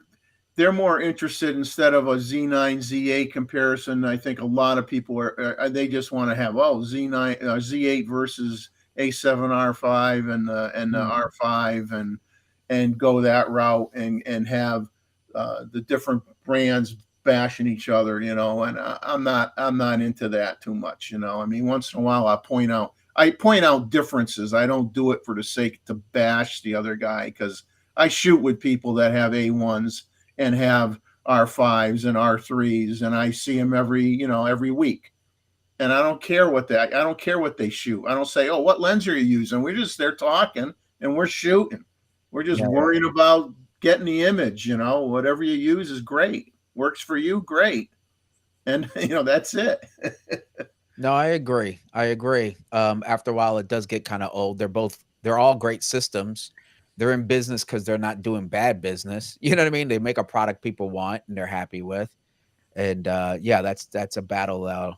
You're just swinging in the shadows. You're not going to hit too much. So I think that's a waste of time. I agree. Well, what makes it tough is camera sales have dropped so much over the last 10 years that I think that in part has made it more of a combative environment, not necessarily between the top brass at the companies. They're not throwing stones at each other, but I mean the people who buy into the brand have made it very vindictive, because I think sales are down so much that everybody's just trying to say, I want my guys to have dominance, world dominance here, and it gets nastier. I mean, when you had crazy high camera sales and basically all these brands, including some of the ones that don't get talked about as much, like OM Systems or whoever, you didn't have that anywhere near as much, because there was just so many sales dollars rolling in from so many consumers. Now that's tightened up a lot, I think it's gotten nastier. That's sad to say. Terry Breedlove says, as a D850 owner, he'd buy the Z8. So, yeah, I think that's the path a lot of people are taking. I think that's what we're going to hear over the next few days. Is it's not groundbreaking, nothing new or whatever, and that's just going to be a message some people are going to want to project to shut down, what the Z8 is. And the only people I would entertain that from are people that are in the Nikon camp that already have a Z9, because it is new technology, because it's not out there in the rest of the camera market. Again, stacked sensor, 45 megapixel sensor, and so on and so forth. The video specs are just, phenomenal for a hybrid camera. Let me make sure I state that, because somebody had already brought up earlier today, a filmmaker that was on Simon's on the panel this morning, and I understand where he's coming from. He's looking at this camera from a video perspective, not a still shooter's perspective, understanding that a hybrid camera still needs to be in the lineup, but he would like to see more video centric features in the Z8 than are in there. He agrees with, it's great technology. He's happy with that. But from a video perspective, of course, he's going to lean towards, I want to see even more video in the camera. Yeah. Just like the stills guys out there that say, I don't want to see any video in the camera.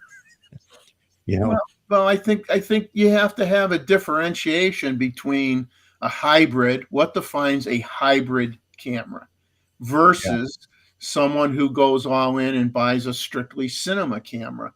And for those, and there are a lot of people, well, I can't say a lot of people, I don't know that it's a lot, but let's just say there are some people that want the high-end cinema features that are in a cinema camera, and they want that flowed into a hybrid camera. And I don't know if that's really realistic, even from a cost standpoint. I mean, if you really want that high a tier and you're going to be doing a National Geographic special, then, go out and buy a cinema camera.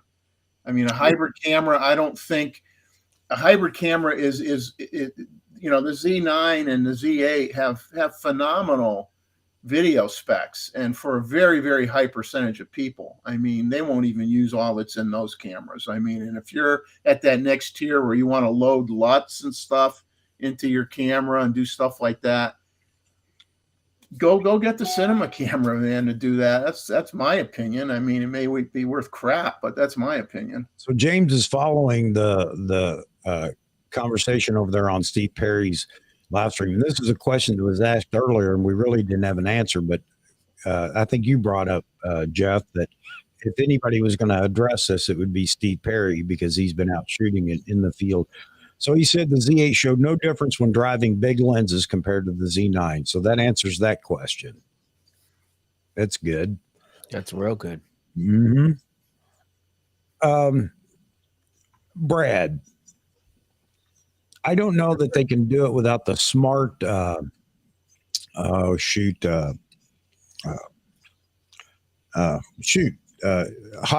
on top of the Nikon.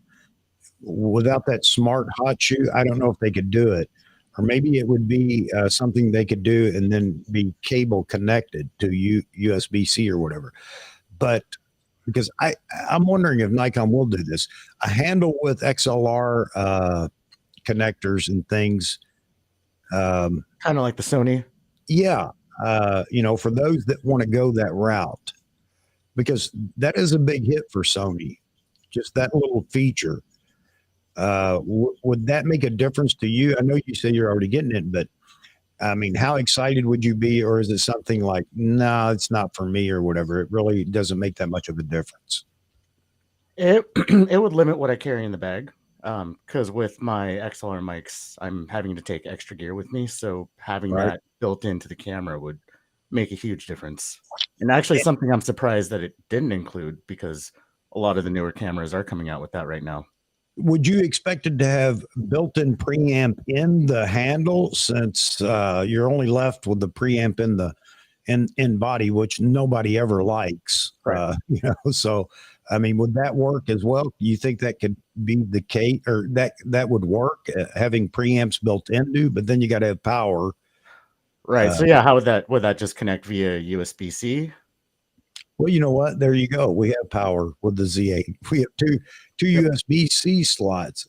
So you could have one that drives the function and the other that delivers power to it. Yeah, that could work. All right. Would that be something you think that filmmakers would be pleased with? Not that Nikon's going to do it, but it seems like they should. I think they absolutely should. See, with audio, when I shoot with another brand I won't name, you just connect this to the hot shoe. Right. Tascam? No, Lumix. But it's Panasonic. But the point is, then I have my DSLR, my XLR stuff and everything else. And I can do this with all their cameras, the GH6, S5 II, blah, blah, blah, blah, blah, all the way up to whatever they're doing. But it is super handy. I mean, it's just super handy. You just connect it to the hot shoe and you're off to the races. So to your point, that would be extremely helpful for a camera that's the ultimate hybrid. Oh, excuse me. Hold on. The ultimate hybrid.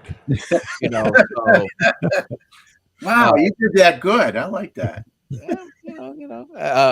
Chuck knows I'm quick with the fingers. But that would have been really cool if you're saying it doesn't do that. That kind of stinks, But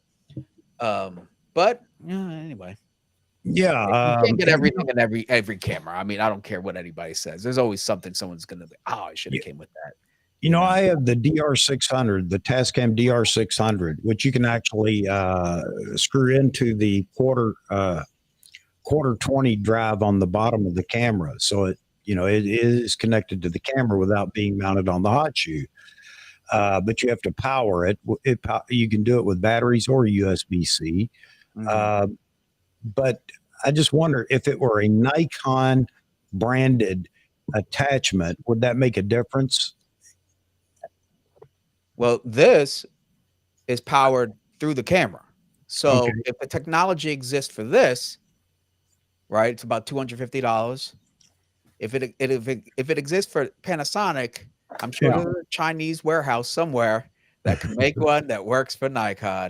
I mean, I'm no magician, but Amazon, I'm sure, sells something knockoff, So is it impossible? I don't think so, but the technology exists, and it does my 48 volt. So does the Panasonic have one of the smart hot shoes? I mean, that's what we've seen with, of course, it was with Sony first, and then again with Canon, or maybe I have that backwards. Maybe they flip-flopped that. But they have the smart hot shoe that has the additional connections that can drive functions either in the camera. I don't know enough about it, but I know that it's different than some of the other brands. Well, I know that this function here, because I'm not a though I work there part-time and everything, I am not a tech. So that's one thing I want to disclose that. But that has been used for the GH5. So we're talking 2017. So it's been around for quite some time, the ability to do that. So that's why if Nikon should just make a little thing like that. $50, I'd buy it. Yeah. All right. So that answers that. I guess you can deliver power from the hot shoe. I mean, this is ignorant. Yeah. To whatever. Yeah. Okay. Cool. All right. Hey guys, I am going to let everybody go watch what they want. I'm going to actually pull the plug. I know everybody's running off to do that. We're in the lull right now. So, man, and I am just absolutely beat. Can I ask one question to Robert? Sure, please.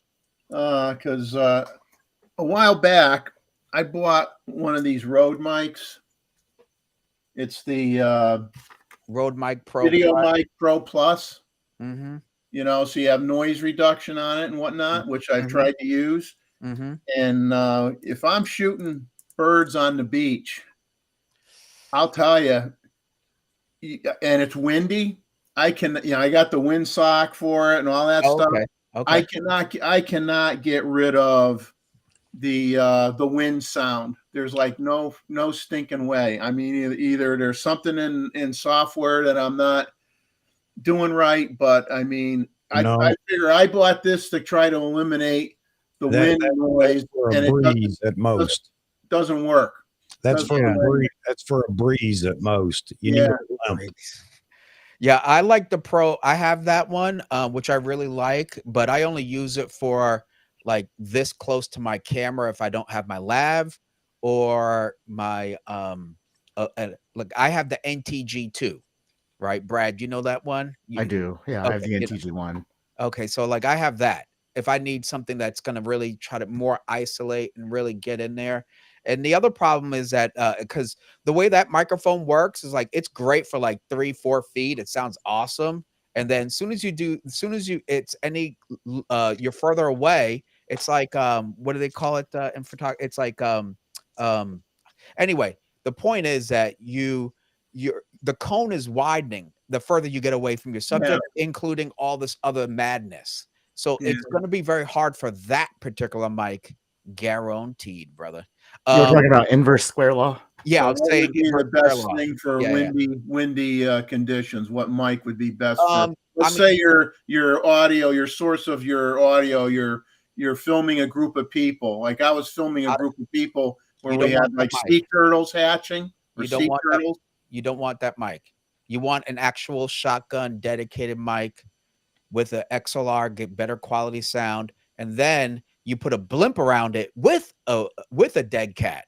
Yeah, I think that's the only way you're going to get rid of wind noise, because it's going to blow across the element no matter what you do, and dead cat will only prevent so much. A foamy and dead cat, a blimp will isolate it from the wind, but get ready to pay some big bucks for the blimp.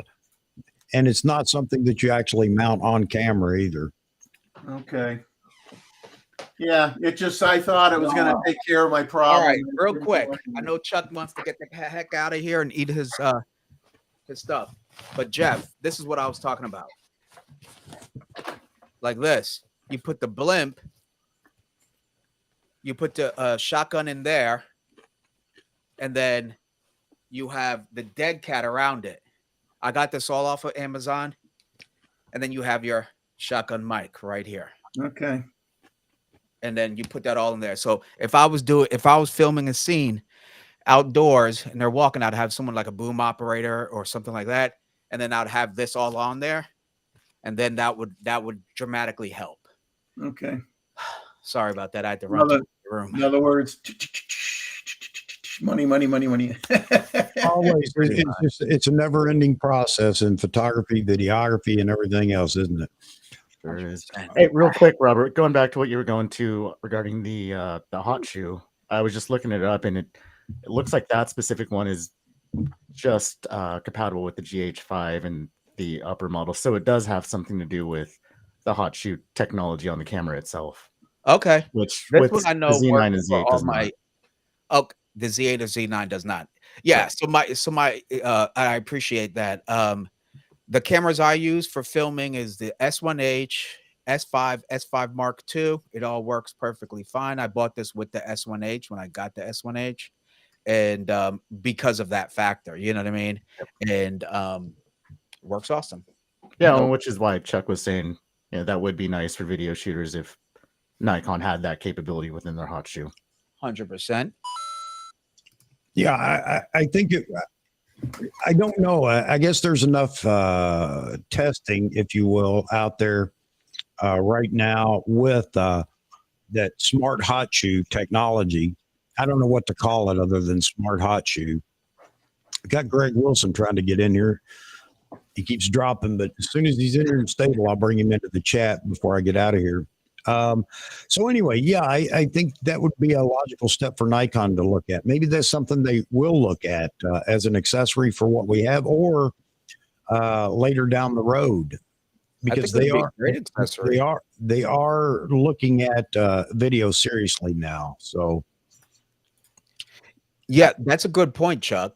you know, the Z9 was like, hey, we're getting into video. But now that you can see clearly they're not just aiming for stills. Like they're gunning for everyone.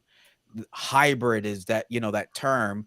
And I think that's great. I think it's super smart. They don't have to make as many cameras, right? And they're doing a good job out of it so far. I was concerned with the fact that who was it? It was I think it was Petapixel. They were testing it and they talked about overheating. So I'm just curious about that. But outside of that, cool. I think Jared Pullen also said that he had a SD card warning. Oh, that's right. And he said it was the warmest card he ever touched. Yeah, when he took it out. Yeah, you're right. So, but we'll find out. So Chris mentioned this morning there are two settings: standard and there's high heat or whatever, or heat. I don't know how he explained it with the camera. And if it's in high heat, you can do 8K60 even up to 90 minutes, or he did. If you put it in standard, it's going to limit. It's going to give you a heat warning a lot sooner. Now, I don't know what that means for the camera, as man, Greg's having a heck of a time trying to stay connected. Well, anyway, I lost my train of thought. Of course I did. Terry Newman's in here, so I'll just move on to a different subject, not look so stupid. Terry Newman, and good night, Umish. Yeah, Terry, I wish I could say that I was going to be in here longer, but man, it's been a long day for me. Yeah, I'm glad that you're in here. You can still rant again soon, Chuck. Oh yeah, I know. That I know. And the 2 to 600 is one of those. Yes, because I know a lot of people. I'm going to give that a week. I think Nikon. This may be something that we see soon. Man, Greg is he can't keep it connected. Anyway, he's trying to join. Nikon wasn't going to let anything get in the way of this announcement today, and rightly so. It's all about the Z8, and that's that. So a lot of people were asking that question. What about lenses? They didn't say anything about lenses. That means they're not happening or whatever. I won't be so quick to say that. Again, today is all Z8, and that's all they're willing to talk about, and rightly so. So maybe this week, maybe Nikon will announce something. And who was telling us earlier that they know that Nikon has some more announcements. I mean, nothing like a camera announcement, but some more announcements in the queue. They didn't say when, but I'm guessing that maybe over the next week or two, they're going to baby feed us with some other additional things. Could be lenses, could be, the strangely missing speed lights or lighting for Nikon. Who knows? Yeah, or it could be just firmware updates for the Z9. Yeah, it could be. And the firmware updates that everybody wants for the Z6 II, Z7 II. Yeah. I say that and everybody's going to ask me, well, where are they? Where are they? I'm just saying it could be. All right, Chuck, I'm going to have to head out of here. All right, brother. Sir, thank you very much for allowing me to jump on. And it was awesome talking to you all. I'll be going live tomorrow night, folks, if you want to come and talk more about whatever. And of course, we're going to review some of this stuff and then and also just talk about photography. So I'll be live tomorrow night. All right, Robert. Thanks for coming by, man. I appreciate everybody that comes in. Everybody that's been in the panel today. Brad, you've been very quiet, but you typically are. I like to listen. All right, all right, Chuck. Thanks a lot, man. Thank you, sir. Take care, Robert. Take care, everybody. You too. All right, Jeffrey and Brad, I am going to get out of here. All the people that are in here, all the viewers that are in, thank you so much for being here today when you could be watching all these big names on YouTube.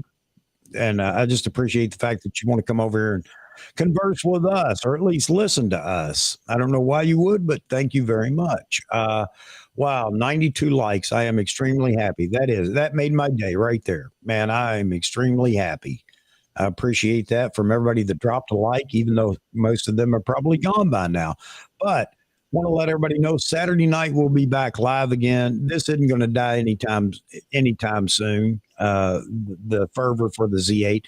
There's only going to be more and more questions, more and more comparisons, and everything else. So if that's something you'd like to hear more about, I'm sure we're going to go into it on Saturday night. I'm not planning it. I'm just saying I'm sure we're going to go into it because you guys in the chat actually drive where we go with the topic.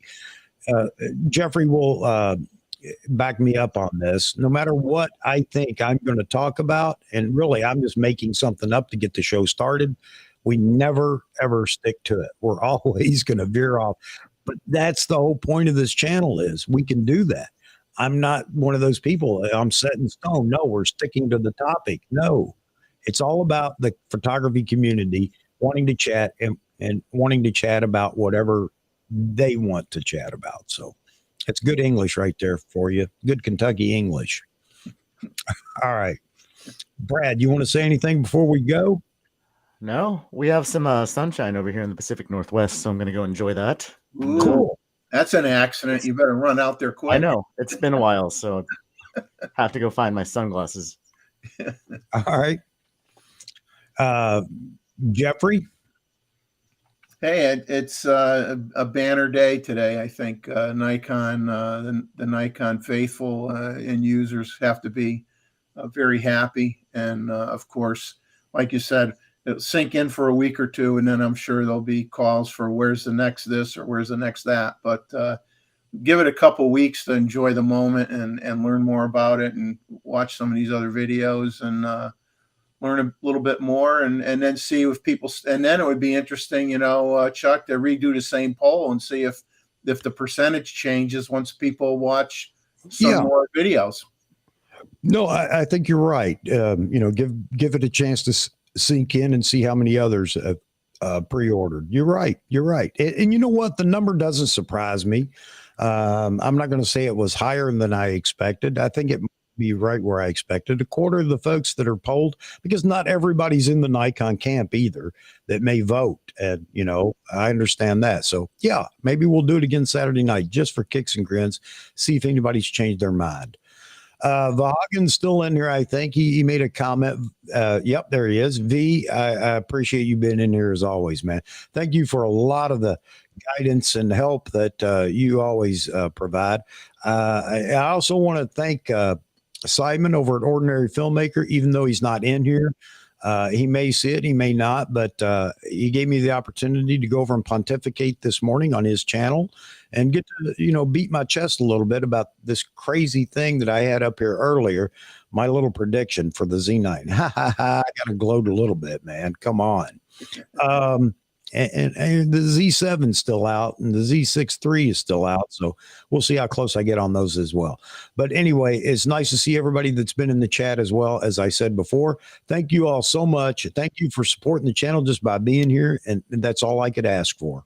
It really is. So any last minute things, fellas, or in the chat?